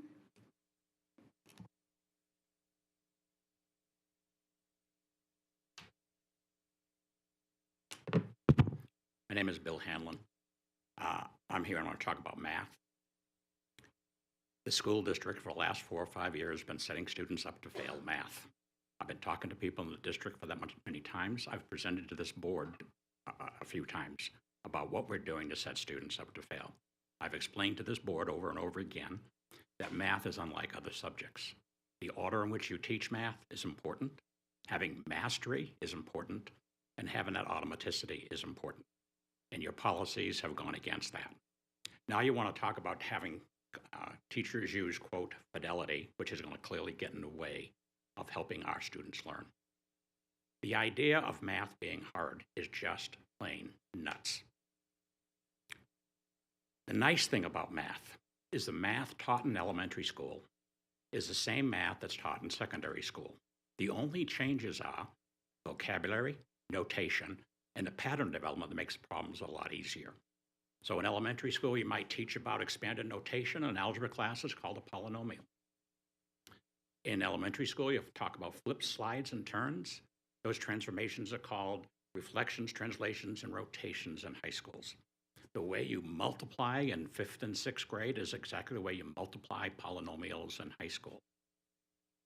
The point I'd like to make is, if we don't connect, if we do not link, and your current materials that you have just purchased don't link those concepts and skills, which makes math a whole lot harder to learn, and that's wrong. In terms of professional development, I was offering a class on basic math facts and strategies to make learning the strategy a lot easier. So when I explain to teachers, you look at these patterns, when you subtract the same numbers, for instance, you get 0. Not a big deal. You recognize the pattern and move on. If you subtract numbers that have consecutive numbers in the units column, like 12 minus 3, 13 minus 4, 14 minus 5, 15 minus 6, the answer is always 9. If you subtract consecutive even or odd numbers in the units column, like 12 minus 4, 13 minus 5, 14 minus 6, the answer is always 8. And what do the teachers tell me? They can't use those patterns to allow the kids to learn those easier. Rather than learning 10 simple strategies for subtraction, we're going to have the kids memorize 100 different facts in isolation. You set kids up to fail 4 years ago, and we're at, I think I heard 22% proficiency. Great. I talked to Mr. Mansell's department about 1.5 years ago. They didn't need help in math. We're at 22% proficiency. Good deal. Bottom line is, the new policy is going to do the same thing, because we ask teachers to use simple, straightforward examples that work, and then go ahead and scaffold Thank you, Mr. Thank you. Thank you. Your time is up. Thank you for your time is up, sir. Your time is up. All right, we're going to move on, colleagues. Bill, your time is up. And your time is up.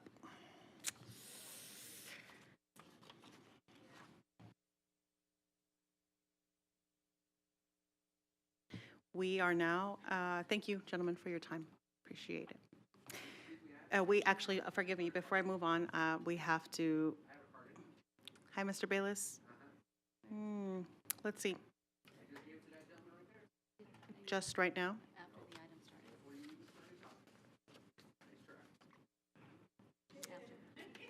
Sorry, Mr. Bayless, you're going to have to wait. I know you know how this works, and it's not your turn. I'm sorry, sir. No, we don't have it. Mr. Bayless, we are going to, yes, thank you. We will continue, and then we'll make sure to call on you during public comment. You submitted your item after the fact.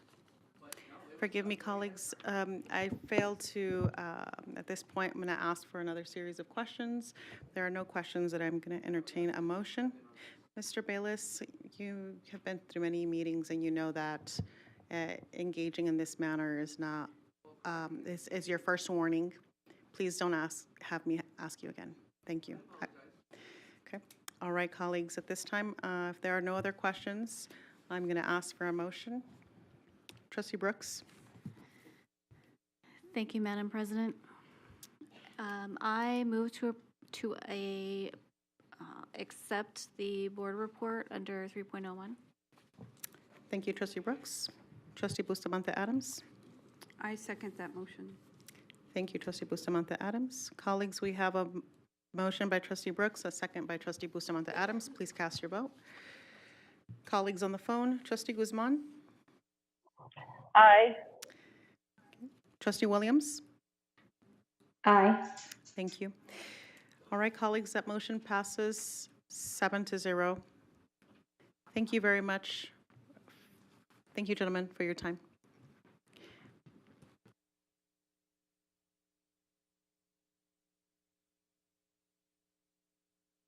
All right, we're going to move on to item 4.01. This is public comment on items not listed as action items on the agenda. Before I continue on,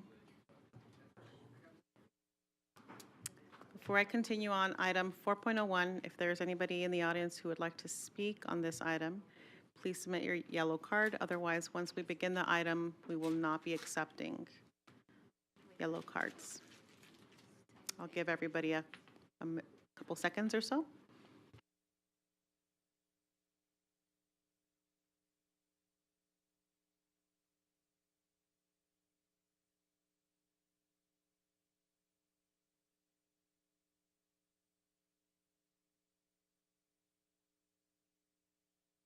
All right, I will no longer be accepting yellow cards.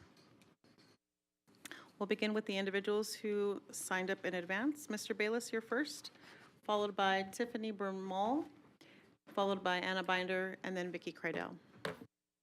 Well, I guess this is public comment. My topic was hurting families, but I'll first address one part. I did submit the yellow card prior. I actually took the video while you were still talking. So obviously it was prior to the submission. So, but just putting that out there. I love you anyway. So hurting families. Wouldn't you think that we've been going through watching politics where everybody yells about kids being put in cages, kids being taken away from their families, kids starving, families being ripped apart. But wouldn't you think if the Democrats are yelling about kids being put in cages, and half you guys are Democrats, shouldn't you guys yell about putting kids in cages from the OJJDP? Mr. Bayless, what does that have to do with public education? This is a public education. My topic is CCSD? You can't wrap my agendas. Nice try, Billy. No, it is public comment. However, we only have jurisdiction Keep over talking. CCSD. No, I have a public comment that says hurting families. This is my topic.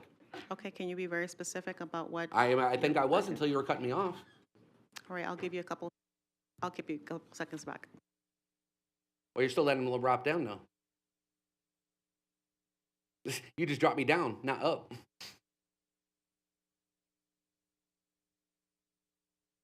I'll share this one more time.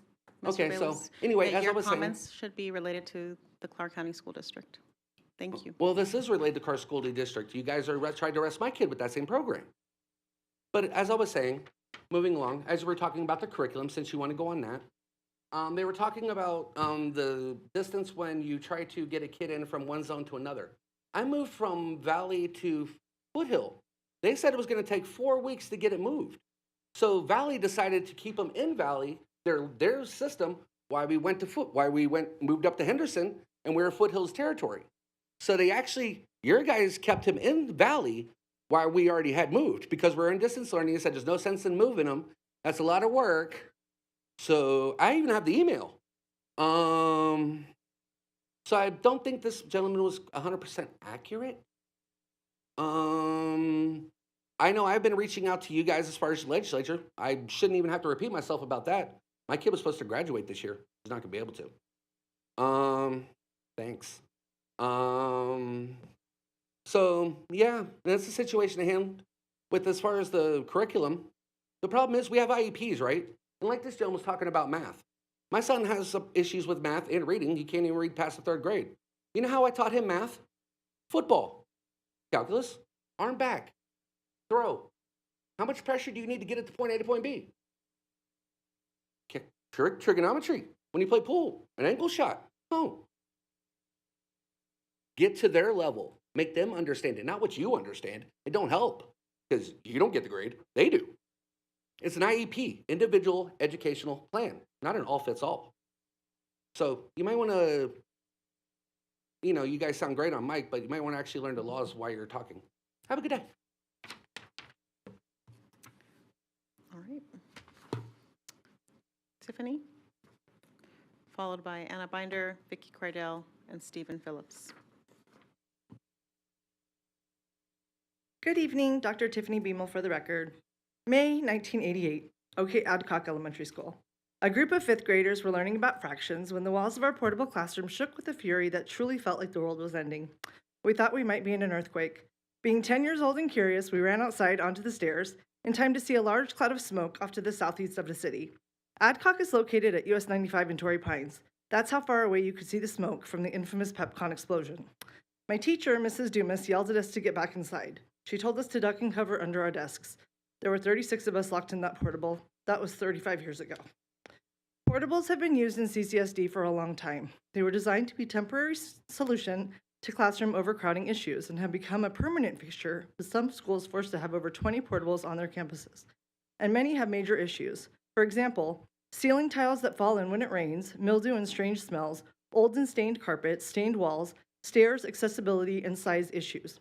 I have an elementary portable, and it's way too small for 35 teenage humans, their bags, the tables and chairs, textbooks, my supplies, and me.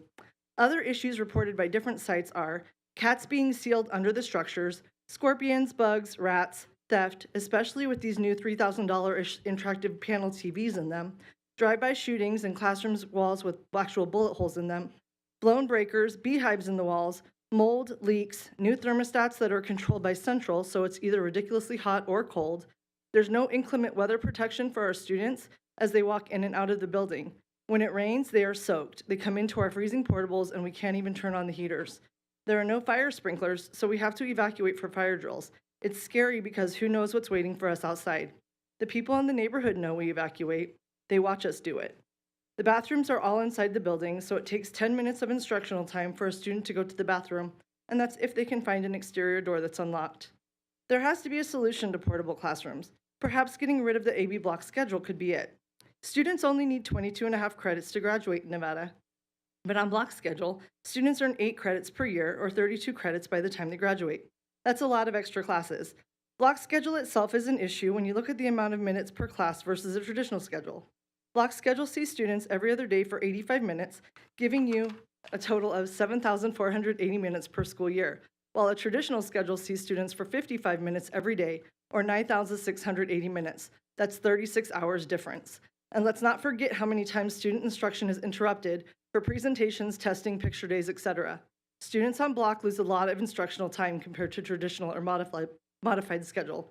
And schools on block schedules seem to have more portables than non-block schools because they require more teachers. I leave you with this thought. In the past, administrators have used teaching in portables as punishment for teachers they want to get rid of. At some sites, portables are located right next to the dumpsters. I wonder what perception that gives of the classes that are located next to the trash. Thank you. Thank you, Ms. Bimmel. Anna Binder. And then Vicki Cradell, Stephen Phillips.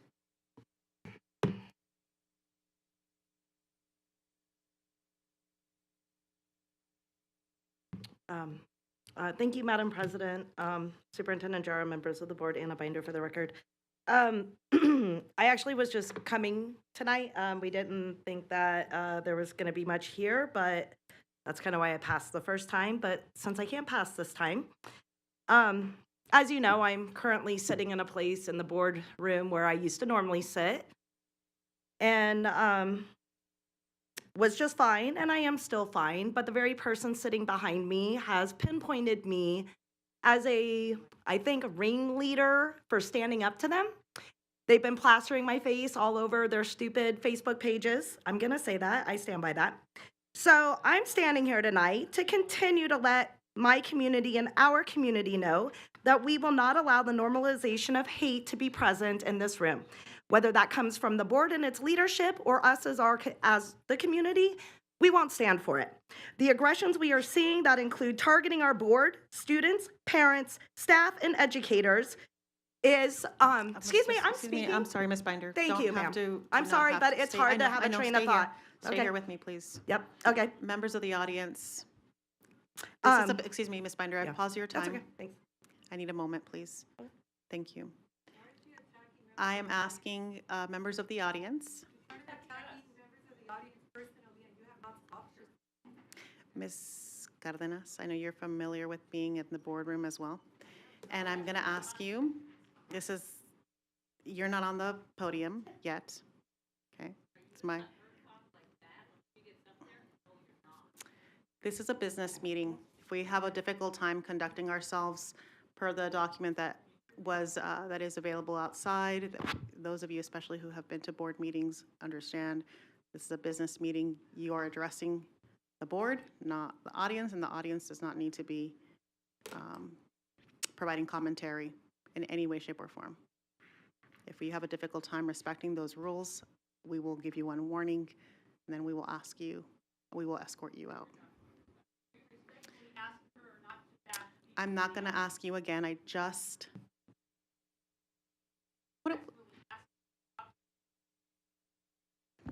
Didn't I just say I don't need a back and forth dialogue? This is Ms. Binder's time. When it is your time and you're on the podium, you're welcome to speak items. And if you have a hard time doing that, that's with anybody in this audience.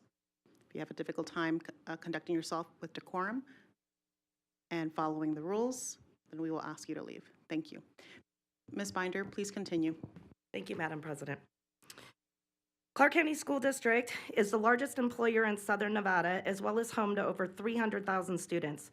I applaud this board and our lawmakers for protecting marginalized populations that live next to us, among us, and with us. And we will stand and continue to advocate for their safety and the most successful education and future that we can build for them. Thank you. Okay.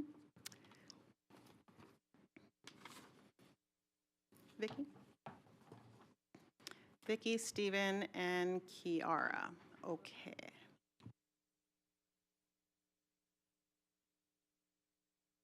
Gave me Vicki Kreidel for the record. Over the last few years, I've heard a lot of outrage directed at school districts. Some of it's about things that schools have no control over.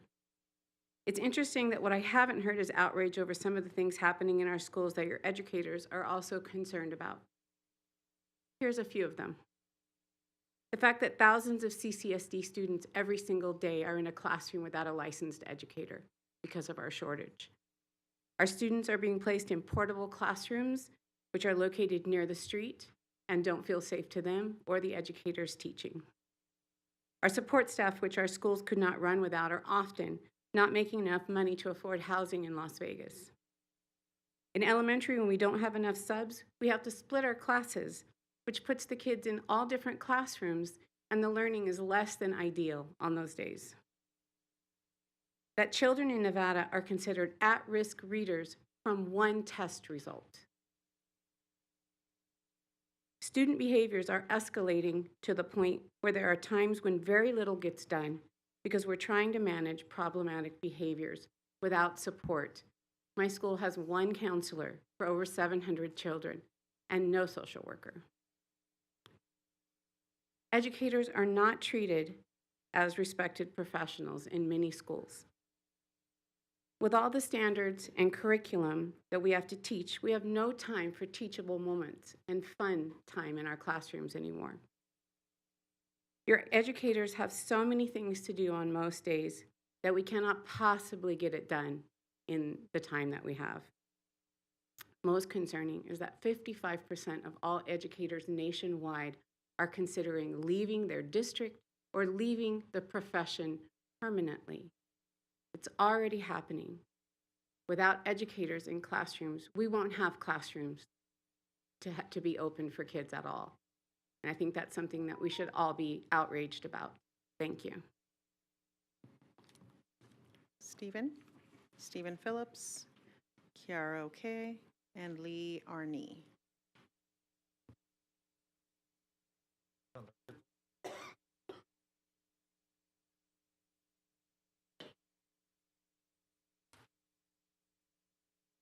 All right. Hello, members of the board. I'm Stephen Phillips. I'm here today to express my concerns and grievances regarding the educators and teachers contract and systemic issues thereof. First, I want to clarify my position on this issue. I support public education and our educators and teachers' right to a fair wage. This is not a new issue. In fact, this issue goes back several decades. I remember when I was in high school, there was at the time the issue and concern of some of the extracurricular activities, such as music programs like band and other programs, such as theater, during my senior year being cut from the following year. However, the number one concern at that time was, in fact, teacher pay. This speaks to a systemic pattern in which our tax dollars are meant to help fund our community's education programs and much more, are being misappropriated and misused. One might think this problem is isolated and due to potential incompetence. However, the facts and evidence point to a much larger and far more insidious corruption racket spanning throughout the civil court system, medical fraud aspect to it, as well as school board corruption involved. Which leads me to my next point. As we all know and witnessed at the last board meeting, certain bad actors in certain groups, the names of which I will not say, coordinated and concerted an effort to disrupt and drive division within our community. This is not the first time that this has happened, nor will it be the last. So the question becomes, why? Why are certain bad actors or crisis actors doing this? Well, I can tell you the answer, and it's quite simple. Who do we know with the initials JG that is associated with certain groups? Well, guess what? I discovered in my coverage of the probate guardianship corruption of the Roger Hilligus case. This same individual was also the defense attorney for Mr. Hilligus' co-defendant.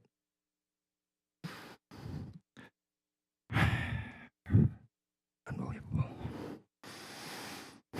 But it doesn't end there. In actual fact, it goes much, much higher up. Consider this your official verbal notice of liability. We have clear and convincing evidence that proves beyond any doubt what is actually occurring and how the corruption here in CCSD among the administration staff is linked and connected to similar corruption occurring in Washoe County, Reno. So here's my proposal regarding the teachers' contracts. 1, ensure that the lawsuit challenging the unconstitutional law that prohibits teachers from going on strike is successful. 2, give our teachers and educators the decades-long overdue raise and contract they deserve, and by raise I mean no less than at least double the wages. More, I'm inclined to encourage increased pay for each teacher and educator respectively. With all that money that is being racketeered, I'm sure you can find a way to make that occur, since we all know that certain members of this board are perfectly capable of cooking the books. Meet these reasonable demands. That is, of course, unless you want all of the evidence and links. Thank you, Stephen. Is Kiara present?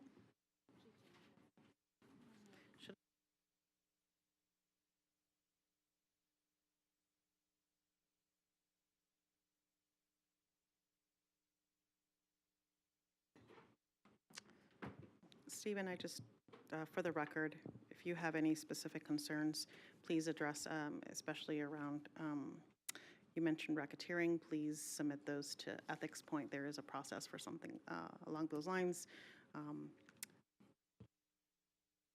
And we did receive some documentation, so we'll note that into the record. Kiara, not present. Oh, forgive me. Yes, come on through, please. Are you Kiara okay? Come on down, please. Oh, she not interested in public comment this time? Okay, got it. No problem. Lee Arney. Please state your name for the record. Welcome.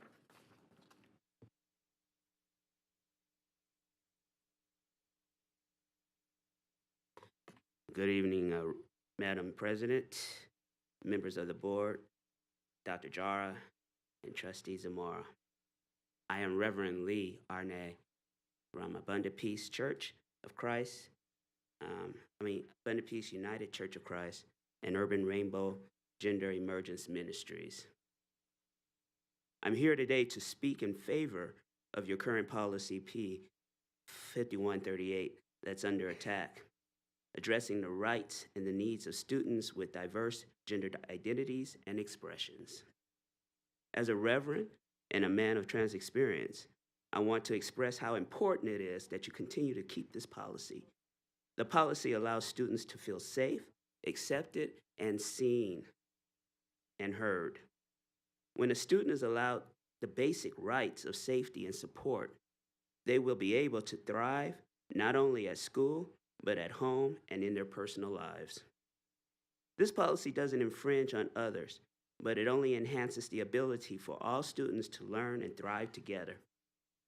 Jeremiah 1:5 says, "Before I formed you in the womb, I knew you, and before you were born, I set you apart. I appointed you as a prophet of nations." Also in Luke 6:27 through 28 says, "But to you who are listening, I say, love your enemies, do good to those who hate you, bless those who curse you, and praise those who mistreat you." I ask you to remember that we are not born with hate. It's something that's taught. So let us teach our students to tolerate, love, and accept those whom are different from them and not hate. Thank you very much. Thank you, Reverend.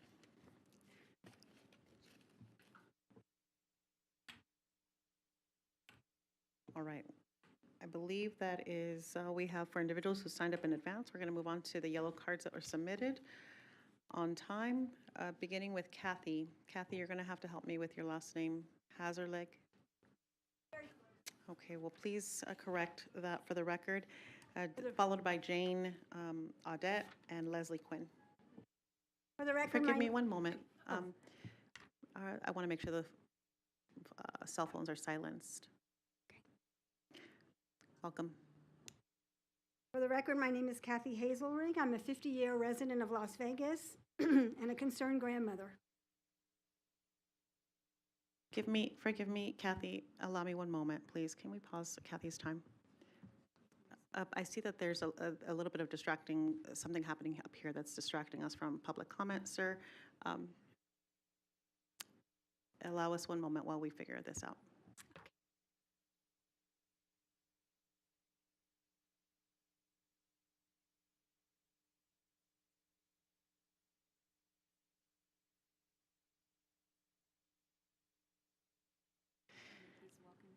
Sir, excuse me. Hi, Joe, forgive me. Sir, are you trying to submit public comment for this one? Unfortunately, we've closed public comment already for that item, and we're no longer accepting public comment.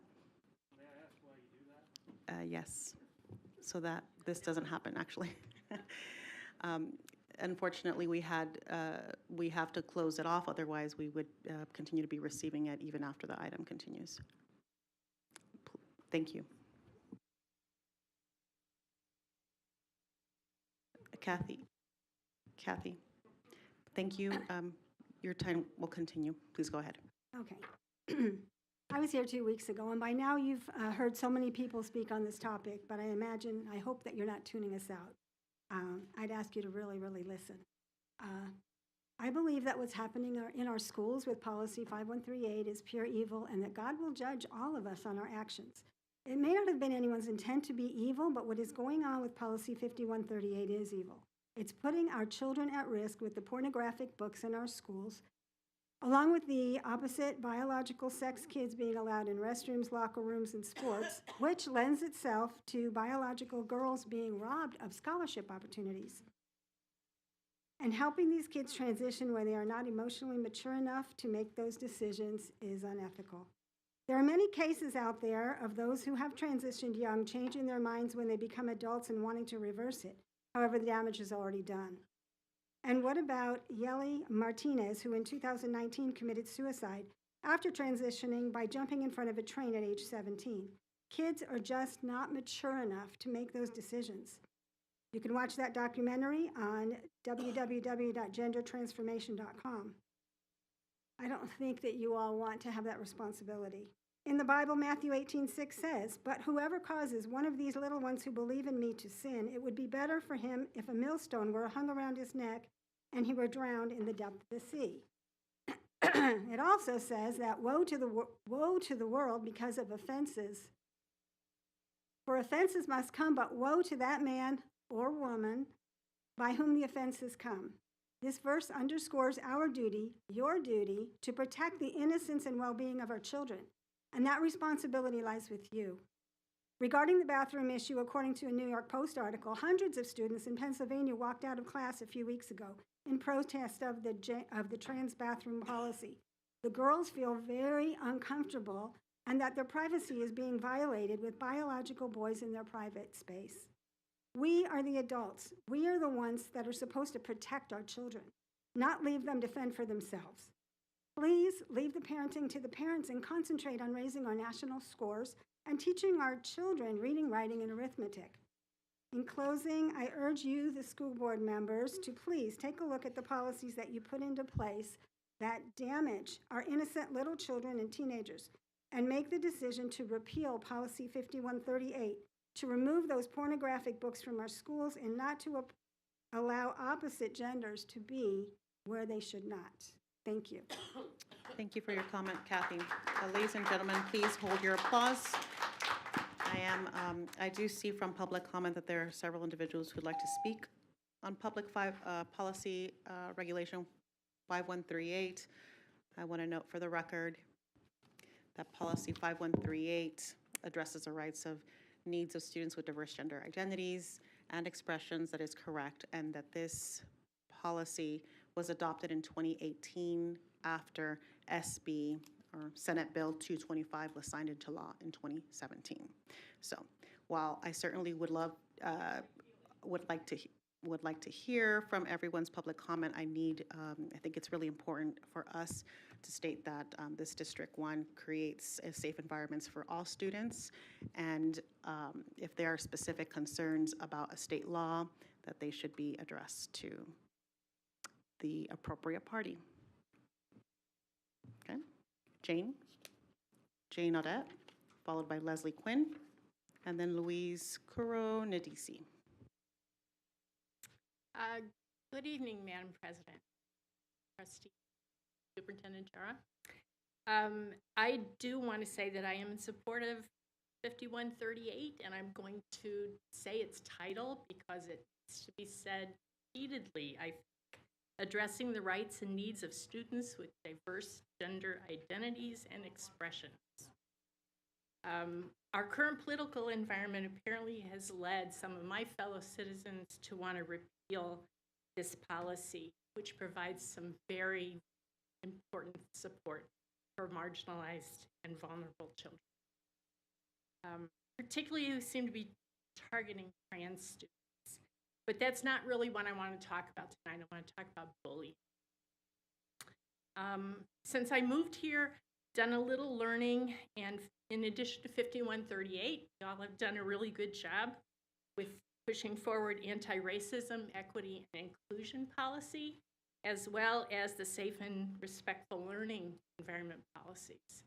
And to me, those are all really important because it's ensuring that all students are getting what they need to protect their development and their learning at school.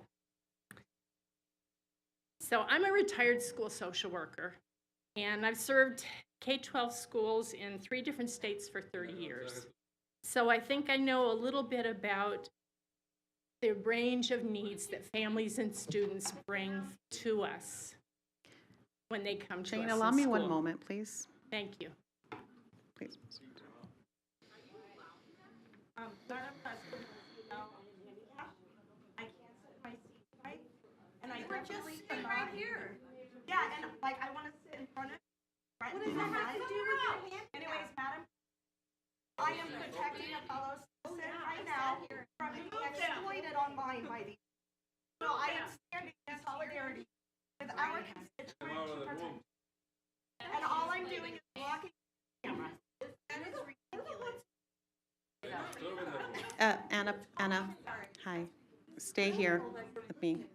Excuse me.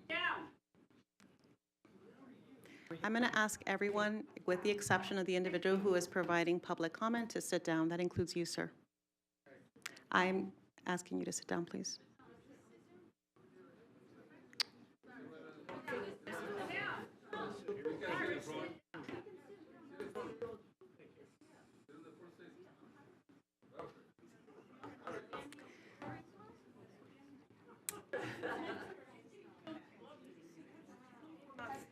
Hold on.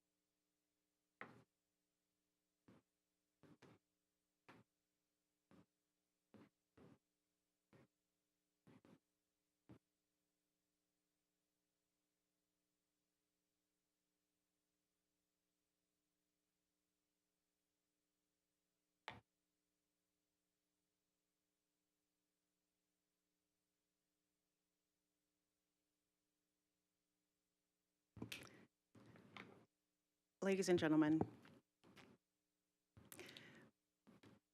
This is a board meeting. There are rules that we expect people who attend this business meeting to uphold. If you have a difficult time, this is now the second time I ask people in the audience to remember that this is a business meeting. Is there something funny that I just said? I'm just enjoying my life. They're sitting home watching TV. Okay. Now, I am going to remind members of the audience that if you are having a difficult, if there are incidences of bullying or threats, to please report that to the proper authorities. Okay. That is my request, simply put. Okay. Jane, thank you so much for being patient. Your time may continue. Go ahead. Thank you for your work. So, social workers have a really strong value that all students and their parents have a right to expect that their individual needs as human beings are understood and addressed by educators. The presence of your policies show that that's important to this district. Bullying is going to interfere with the meeting of those needs for all the people involved. Bullying cannot easily waltz into our schools, I don't think, because of the presence of those policies that protect students and staff. However, bullying seems to have danced right onto this district policy and right into this boardroom with confidence. A bully will always target the most vulnerable, enjoying inspiring chaos. And you don't need to be a social worker to know that. Most of us have experienced bullying in our lives, so we know what that looks like. If our community and our board allow the escalation of this bullying behavior that we're seeing right now, without standing up now, more students, teachers, families, and community members are likely going to become targets. Thank you, Jane. Thank you, Jane.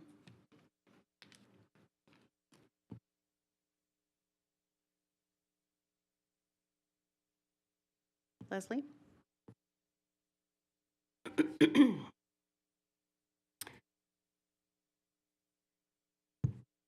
My name is Leslie Quinn. I am a registered voter in Clark County. I am a mom and a grandma. I am here today representing myself. I love teaching reading. In fact, I taught many students how to. The purpose of reading, it is to include gaining a deeper understanding of a text, increasing reading comprehension, expanding vocabulary, and improving one's writing skills. There are public school library books that have been curated by CCSD librarians, books that are not in line with the definition of reading, what reading is all about. I respectfully ask that those graphic books be removed immediately, as they do not follow the benefits of what reading is all about. In fact, the obscenity laws, NRS 201.235 through 254, would cause an adult providing this material to a child to possibly be incarcerated, or, if a parent, potentially to lose the rights to their children.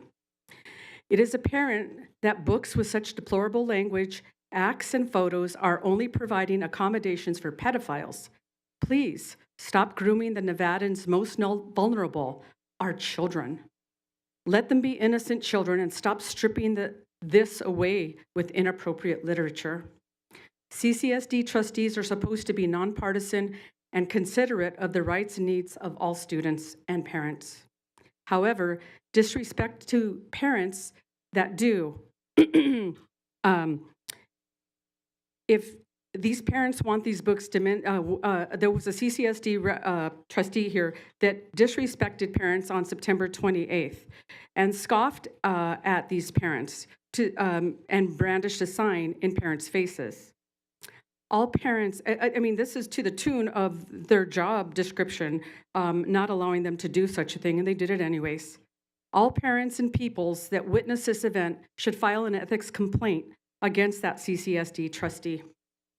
It's not a joke. These are children's lives. They're innocent. They're going to grow up to be our leaders. Please, Leslie, please. My hope is that the state of Leslie, Nevada Leslie, please is, ensure that you are making your comments to the entire okay, board. fine. And not to My one hope is member. that the state of Nevada is more than destination litter box where anything goes, where children are the products and human life is valued by what the consumer will pay. P.S. Standing up for the innocence of children is not domestic terrorism. Thank you.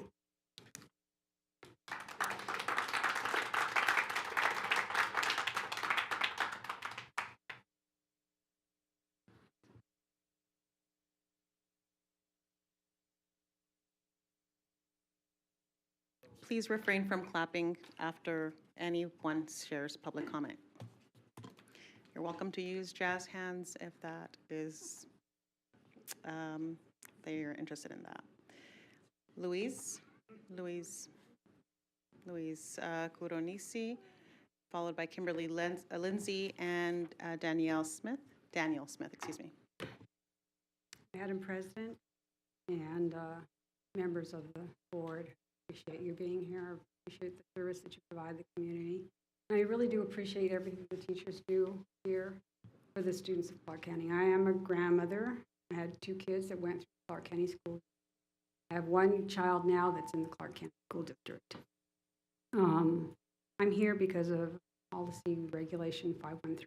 And I feel like it needs to be revised or repealed because I'm in favor of accepting everybody, but I'm concerned about the direction the policy is leading a few teachers, counselors. For instance, if we're talking about kids that are confused about their gender, are they encouraging transitioning? And if they're encouraging transitioning, are they speaking about the harm that it does to the body? Are they talking about the fact that if you go through the full transition, that you'll lack sexual functions?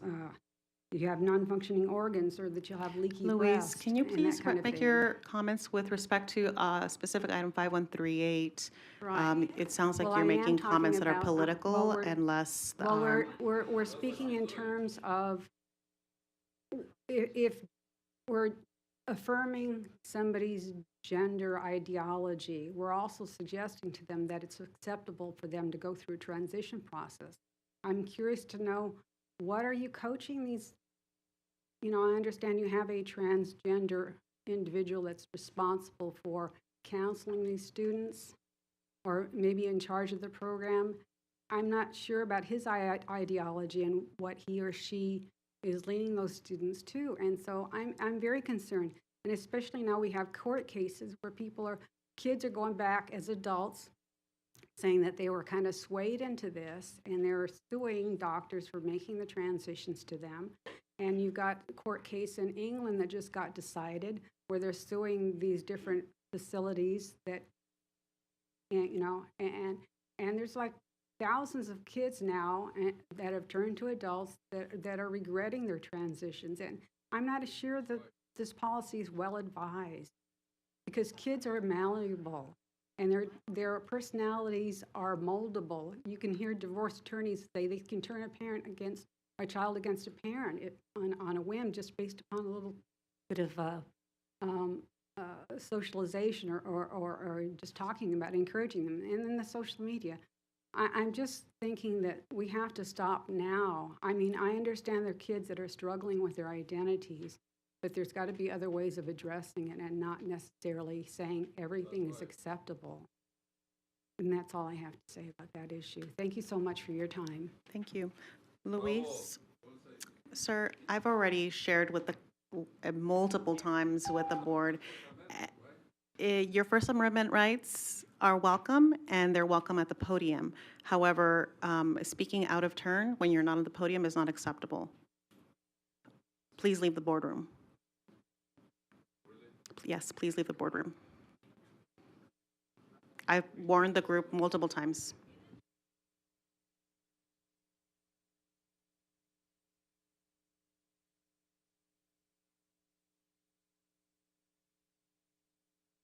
Sir, you have 30 seconds to leave the boardroom. If you do not leave the boardroom, you spoke out of context and I asked you to. And you are also welcome, ma'am, to leave the boardroom as well. You have 30 seconds to leave the boardroom. Officers, can we please have, we provided warnings to 2 of these individuals. We've given them 2 warnings. This is a moment. This woman here who's disrespectful and the gentleman who, thank you.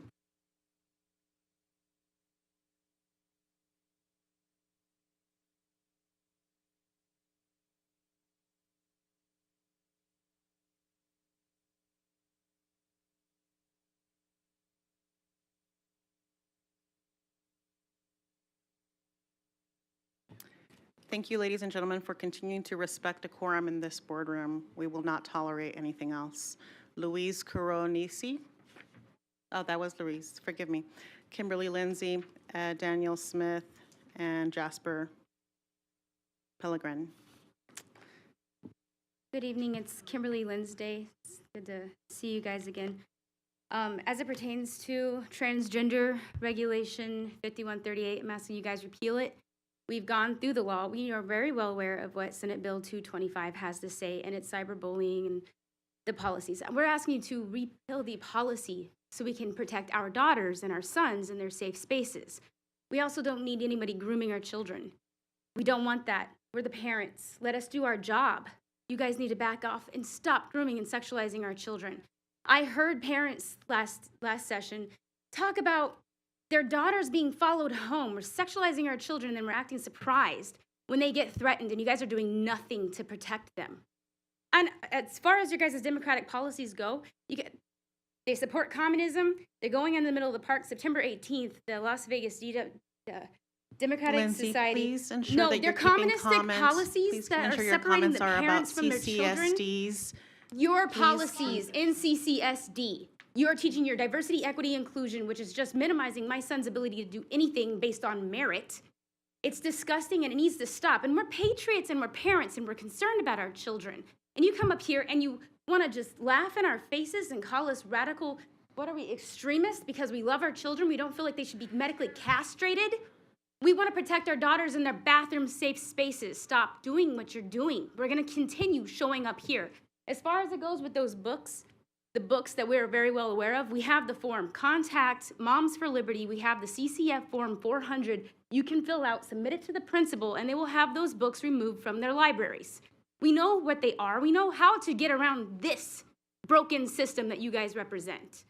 And just because I have to, because there is a judgment day coming for everybody, I'm going to read to you out of the Bible, which you guys haven't for sure banned yet, that Acts 17, verse 22. Thank you, Reverend, for being here. I hope you hear it.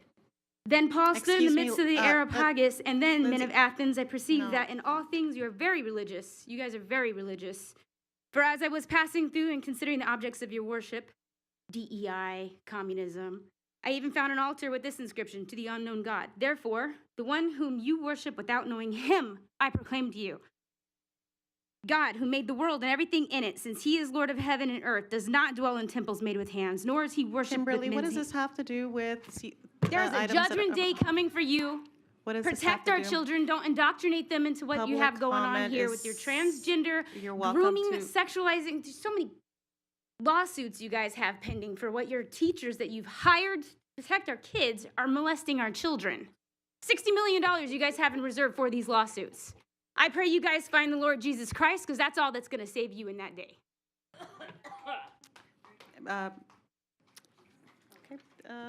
Let's see, Daniel Smith, while you come on up, 5138 is not a transgender policy. It is not a grooming policy. Please read the policy and become educated and informed. Thank you.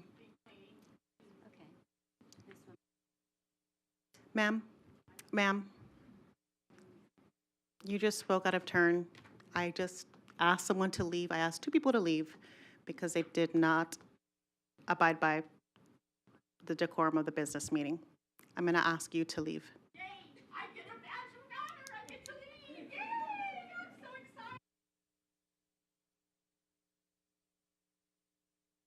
Officers, please escort this woman out.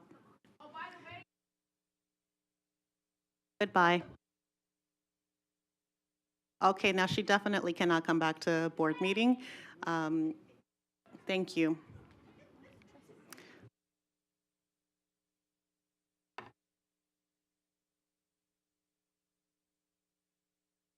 Daniel, I think you have the floor. I don't know if I can top that. Please don't try to. Wow. Board members, superintendent. My name is Daniel Smith. I'm a veteran. My children, or my daughter, excuse me, graduated from LVA here, charter school.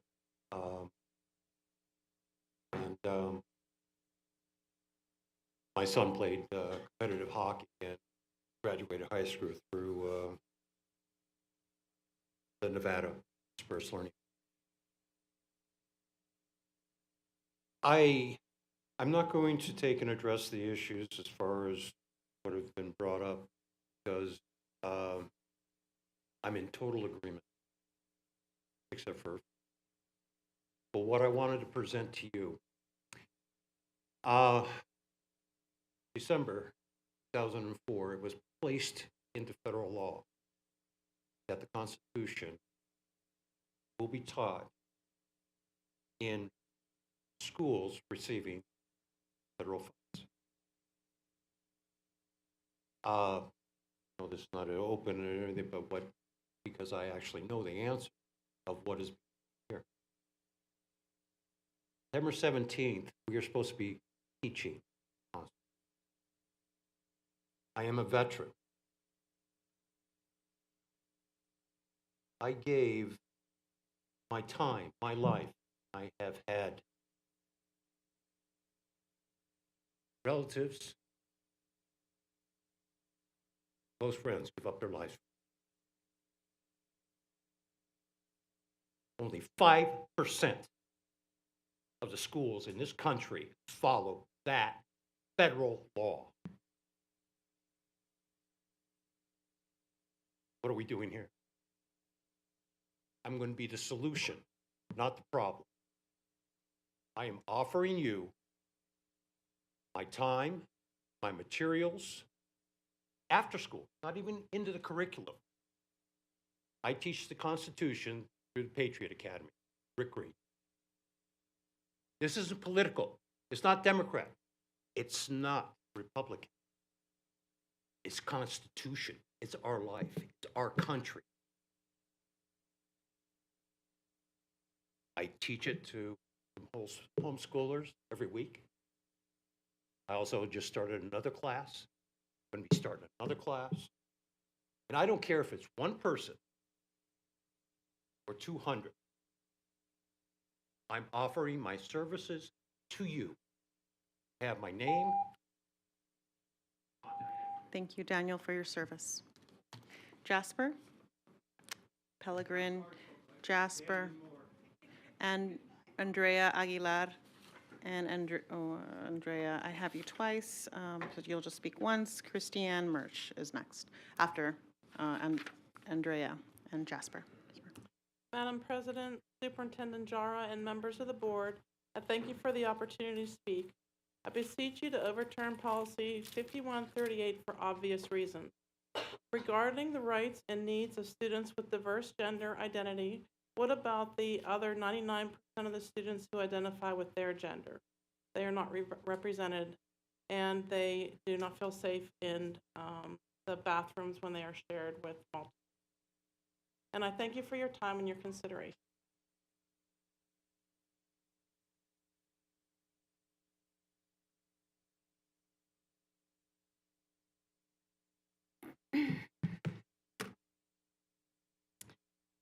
For the record, I'm Andrea Aguilar, treasurer of the terrorist group Moms for Liberty.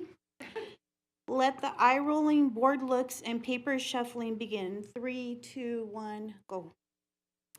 Each member of the board took an oath. The oath is to support and defend the Constitution of the United States and the Constitution of Nevada. This oath includes performing all duties of office, so help you God. I came across your rules of conduct and ethics, and here are some things I found. You promise improved satisfaction from families and the community, and a climate for improved student learning. F, we're still waiting on those. Board members avoid open debate focused on activism or special interests and value collective consensus over individual viewpoints in their decision-making and governance protocols. I seem to remember a sign with rainbows and Black Lives Matter held up by trustee, Cavazos last month. Not only did Cavazos... Andrea, I'm not going to ask you again. This is the one final time. Please address your comments to the entire board. Okay, so there was a trustee on your board that held up a sign, and you know what I'm talking about, during a pastor's public comment. But then your board members doubled down by posting a photo of 2 more joining her. That's an obvious fail. Board members shall have loyalty to the people of Clark County, which is paramount to any loyalties to other organizations, cultures, or personal interests. Board members act in a manner reflecting altruistic service to serve the community at large.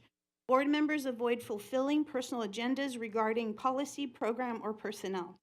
President Morales, the president of the board, I have an actual NRS for you, NRS chapter 281A.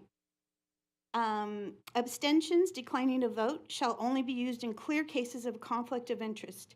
Houston, we have a problem.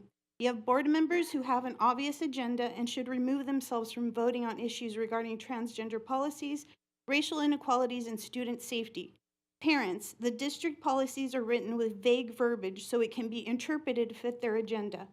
Dads, are you ready for your daughter to come home and start talking about how a male was undressing next to her? It's not a myth. It's in the 5138 policy, and it's happening. And you can talk about 5138 not pertaining to anything. That's not true. It's all there. And the way it's worded, you guys can twist it any way you want.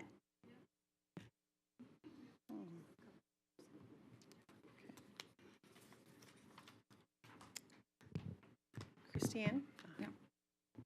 Good night. My name is Christiane Mersch. I'm the chapter chair from Moms for Liberty. And I'm here representing many parents that cannot be here tonight, that they're working, they're busy. We launched our chapter three weeks ago and already have 400 people sign up with us. This board just need to give an answer to the parents that stood up here last meeting about these books that are pornographic. We're not against a certain community. We're worried about certain materials that has pornographic and explicit. And one of our trustees stopped. The person was here reading the book that has references for blowjobs, sex, anal, orgasm. So we want to know why our kids need to read that. And you are looking to me that face because it's disgusting, right? It's inappropriate, even for a business meeting. So parents have the fundamental right to direct their children's education. This is about the Constitution, like our veteran here just read. I want to be clear. These rights are inherent natural rights. They're not bestowed by the government or by CCSD. Parents has the rights to take care of their children's education, and these rights do not stop at the classroom's doors. We do not compare it with school board or with the government. In March 2020, public schools across the nation were closed without parental rights inputs. CCSD also were one of this. They were encourage our kids to learn from for a learning environment from online, and our kids were suffering depression, anxiety, with not being here, social involvement. And then right after this trauma during the pandemic, what is the best CCSD have to offer to our children? Books like Flammer that talks about sex explicit. In the US, the right to petition the government to correct a wrong or achieve a goal is fundamental to the workings of our constitutional republic. We are moms, we're dads, we're aunts, we are concerned parents and grandparents and concerned citizens. We're not domestic terrorists. We will not be silenced to protect this failing system. CCSD is not paying attention in their own job, that is to educate our children, but is indoctrinating with a progressive agenda, like Policy 5138. I want to read some stats for you to have a little time. Less than 20% of graduate CCSD students are proficient in math, and only 5.7% graduating students in North Las Vegas are proficient in math. So we're just here to ask you to do your job and not to indoctrinate our children. Lorena Biastotti, Stephanie Kinsley, Lorena Cardenas, and Jedwin Aslick.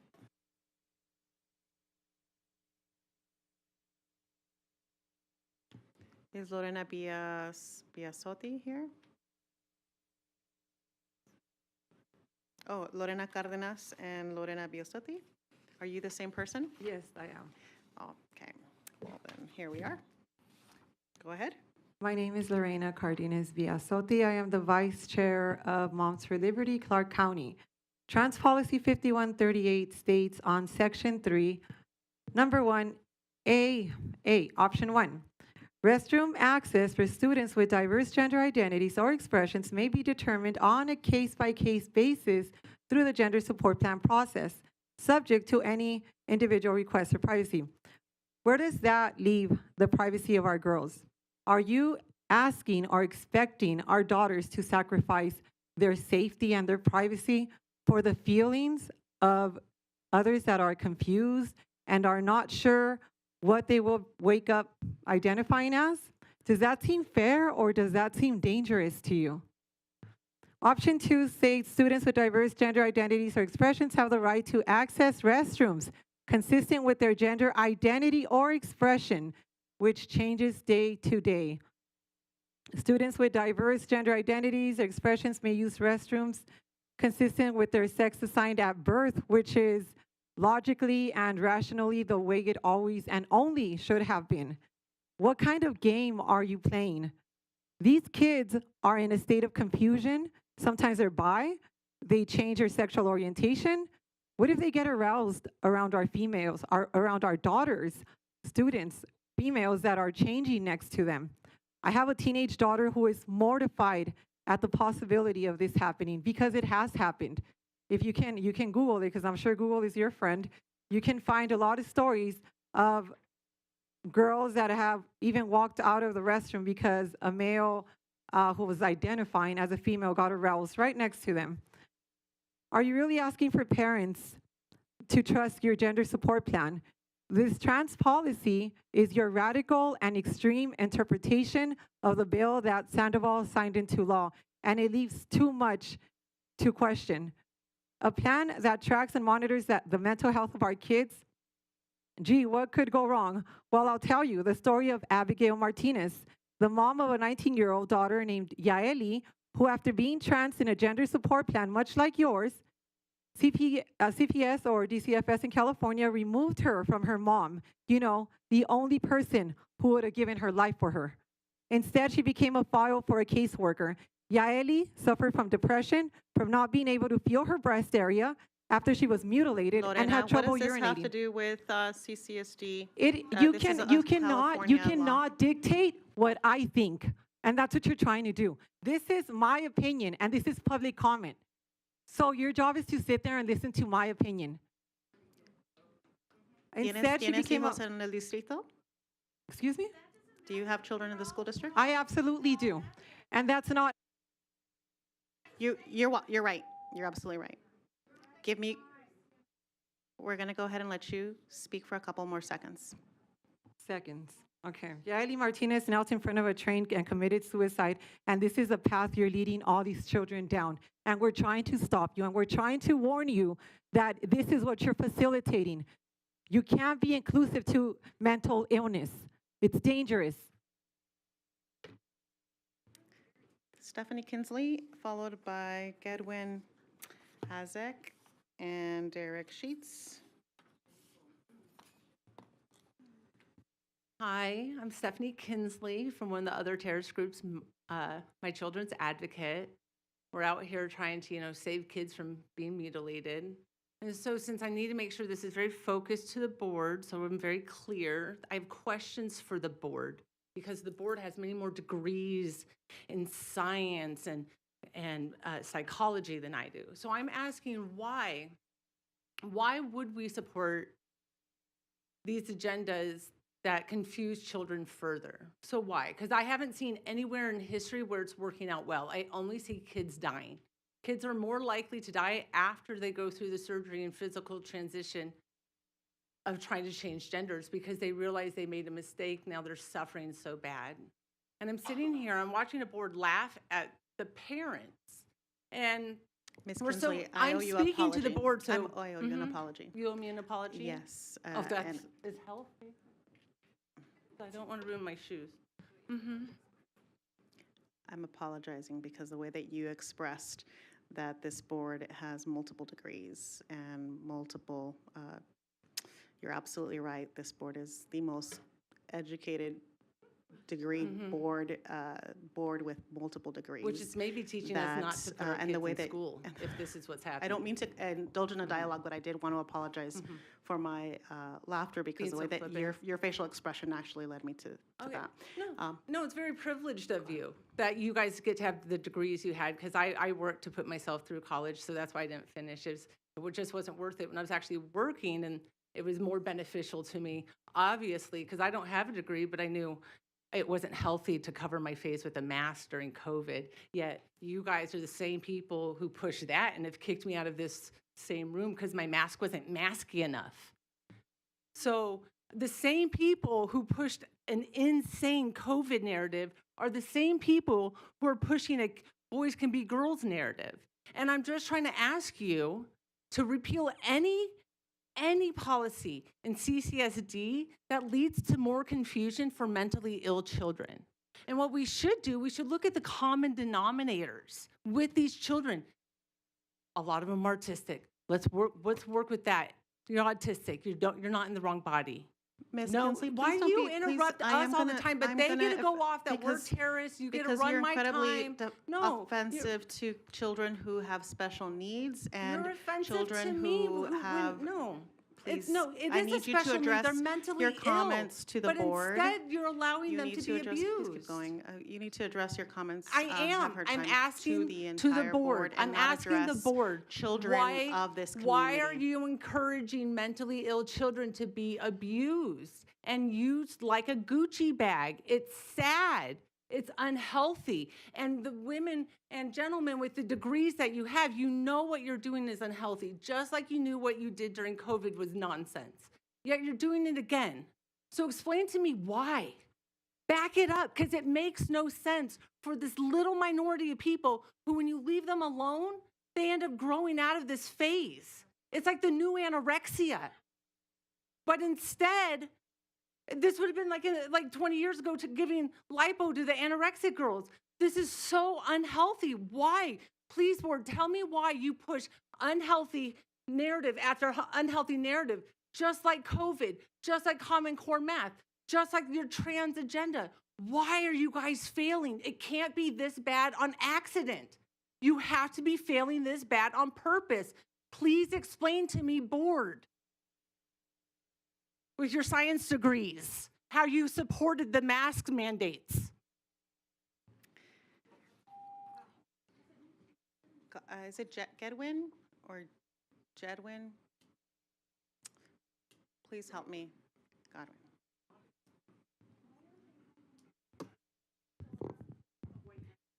Hi, my name is Godwin Azeke. I am a resident of Nevada. My family moved here from Nigeria, West Africa, when I was a little boy, and I attended CCSD for the first few years of my academic career here in the state.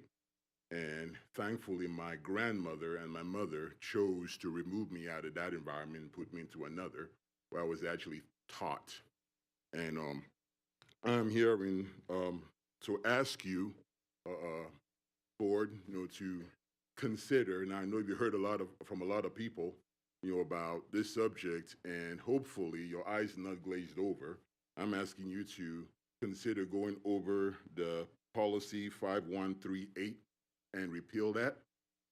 And there are several reasons. I could stand here for 2 hours and lecture you about the Constitution of the United States, which I am a citizen. I'm glad to be a citizen. I chose to be a citizen because this is the greatest country on the earth. But I'm not going to do so. I'm just going to mention a couple of things. After listening, I've never come to a board meeting before.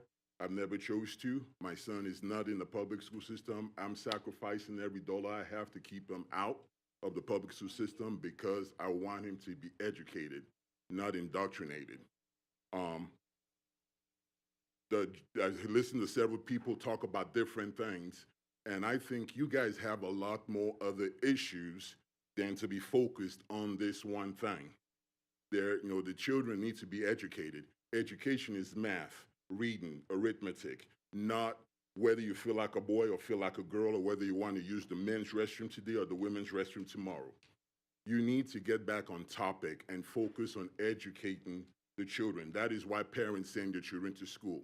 Now, I'm a taxpayer, so I have a vested interest in this.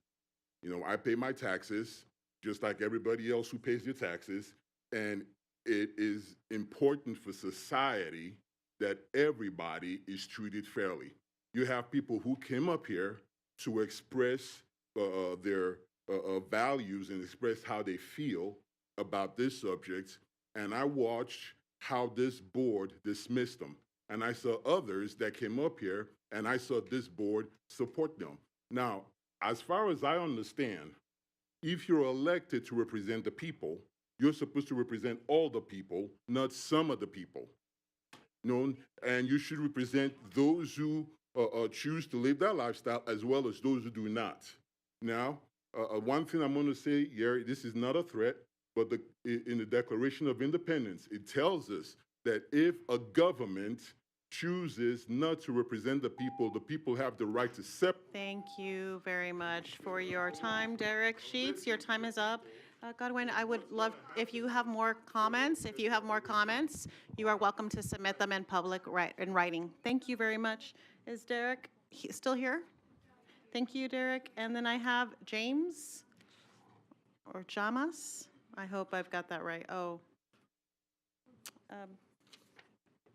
Hi. Yes, hello. Derek Sheets for the record.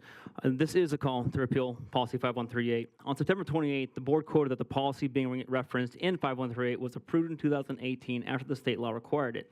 A member of the audience, as well as a public commentator, requested to know what NRS this falls under, and no answer was given.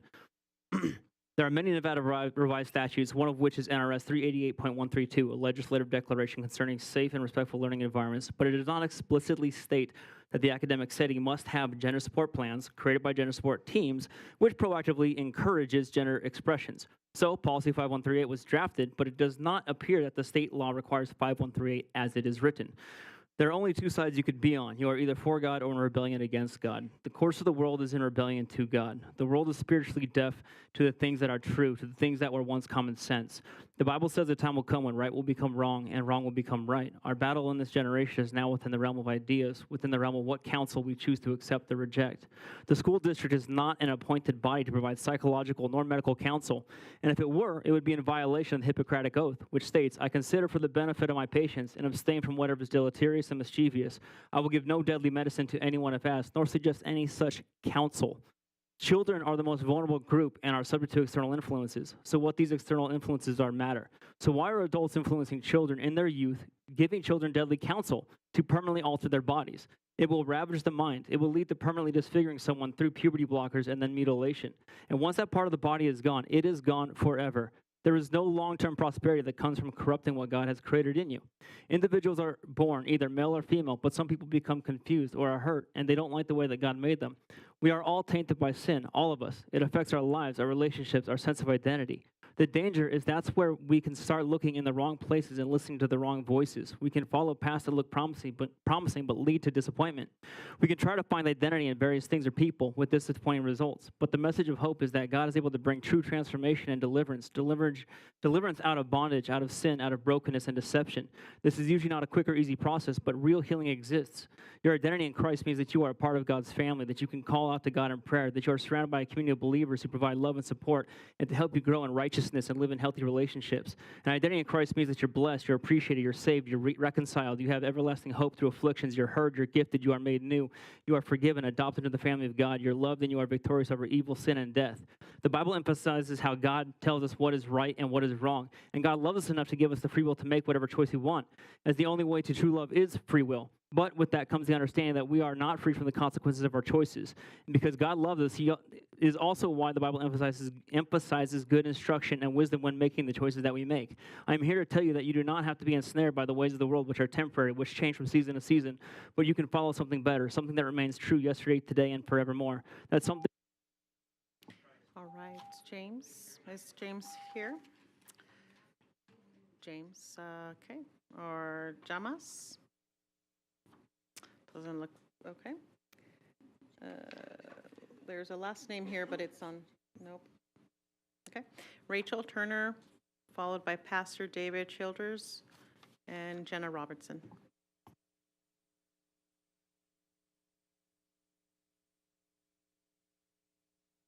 Thank you for allowing me to speak, members of the board, Madam President, and Superintendent Jara.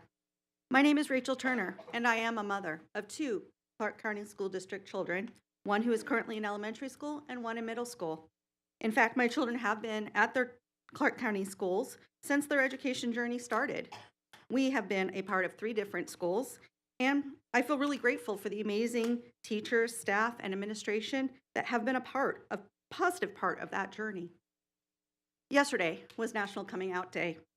When my oldest child came out to me as transgender in January of 2021, at the age of 9 years old, I had a huge learning curve to figure out how to support them in transitioning socially and providing them with a safe learning. Rachel, I don't mean to interrupt and pause your time.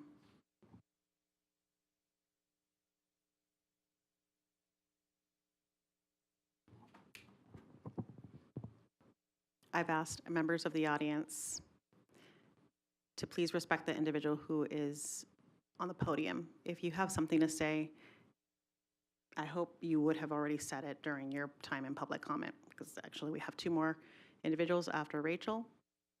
So unless you're up front, my expectation, the expectation of this board, of this policy, of this school district, is that unless you're up in the front, the podium, then your comments are not welcome. If you do have comments, you are welcome to leave this boardroom before I ask you to leave.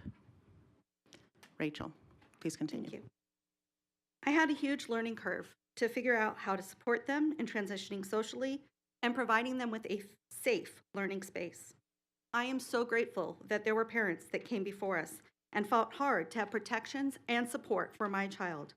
I am grateful the state legislation passed Senate Bill 225, also known as NRS 651.070. I am grateful that CCSD created Policy 5138 in compliance with that state law. I am here to thank you for your continued support of the gender support policy. I feel strongly that any change to the gender support policy will negatively impact the physical, mental, and emotional health of my child, and so many more. He is a loving, creative, talented young person that loves to write poetry, he draws, and he loves computer coding too, which he just got to start in 7th grade this year. Super excited about that one. Please do not allow the angry, hurtful rhetoric of a small group of mostly non-CCSD parents influence a policy that allows our children, all of our children, to be safe, healthy, and happy at school. My child is not a threat. My child is just another child in our schools And if you met my child, you would understand that we love each other and that I'm here only because I want to support that child. Thank you for your time this evening, and I appreciate your continued support.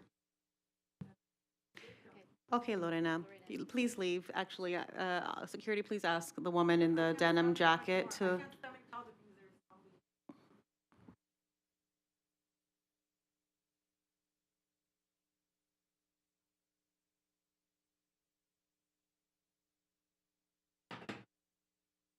Okie dokie.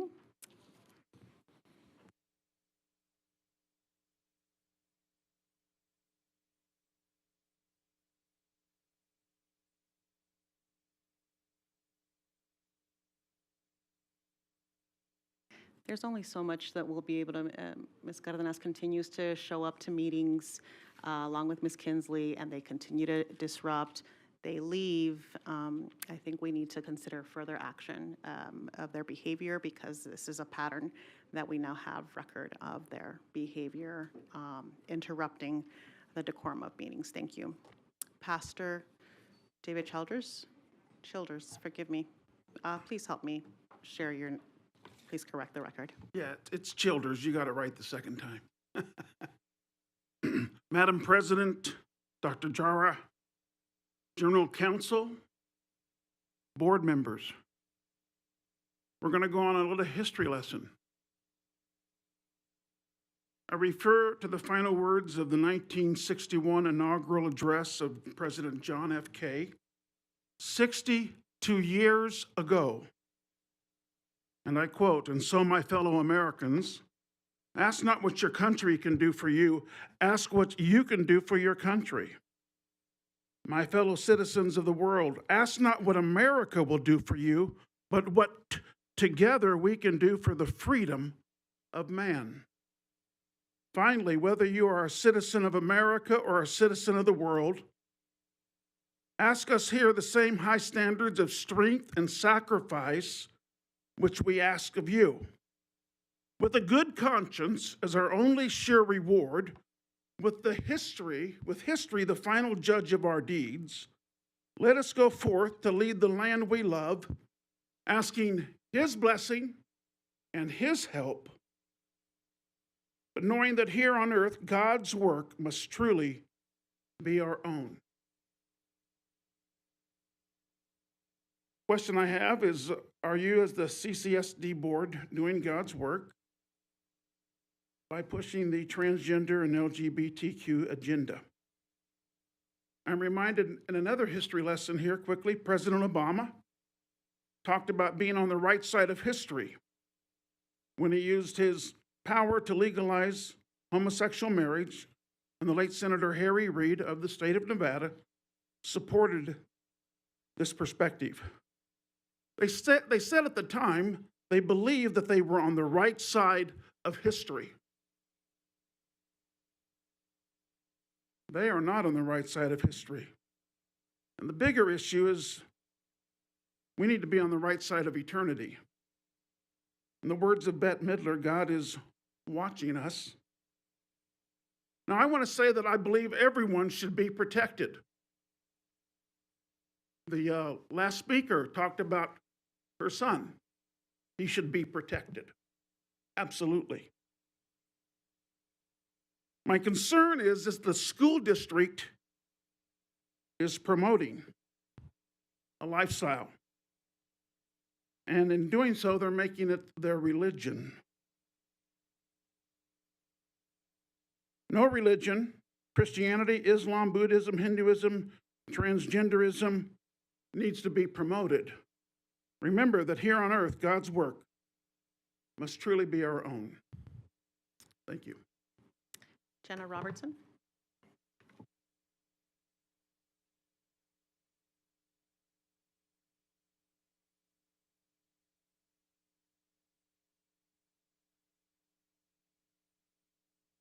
Hi, Jenna Robertson for the record. I am a mom of multiple CCSD students. I'm a multi-year SOT chair. I'm involved, I'm badged, I am present, I'm there. I often come before you when I'm mad, when I've got something that I think you didn't do right. And I don't always think the gender support plans are done right. In fact, I talked last time about how I think we can improve them because Washoe does it better. However, tonight, I'm having a really hard time focusing on the board and making my comment to the board. So I'll just say this. I would like our board members to know that Clark County has a very serious shortage of licensed foster parents. And I think that when children in our community get kicked out of their homes for being LGBTQ, being trans, being gay, because they don't have supportive parents, Nevada Alliance for Student Diversity will be there to support them when their children come out. And if their children are not welcome in their homes, I hope we have foster parents to take them in. Thank you very much. Thank you, everyone, for your public comment. We are now going to, colleagues, we're going to move on to the location of the agenda. Here, moving on to item 5.01, the upcoming meeting of the Board of Trustees. Allow me one moment here.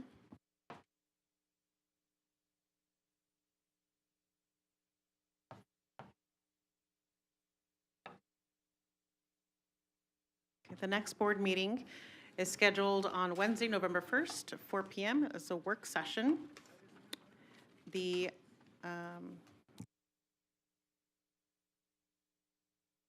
And to be mindful, I just would like the record to reflect that the Thursday, October 19th regular board meeting at 5 p.m. has been canceled. All right, colleagues, I am looking at this moment in time for a motion to adjourn. Trustee Cavazos. Thank you, Madam President. At this time, I'd like to make a motion to adjourn. Thank you, Trustee Cavazos. Trustee Brooks. I'd love to second that. Thank you, Trustee Brooks. Colleagues, we have a motion by Trustee Cavazos, a second by Trustee Brooks. Please cast your vote. Trustee Guzman. Aye. Thank you. I believe Trustee Williams had to head out early. No, I'm here. Oh, forgive me, Trustee Williams, please cast your vote. Aye. Thank you. All right, colleagues, that motion passes 7-0. The meeting has adjourned at 7:28 p.m. Thank you and have a great evening.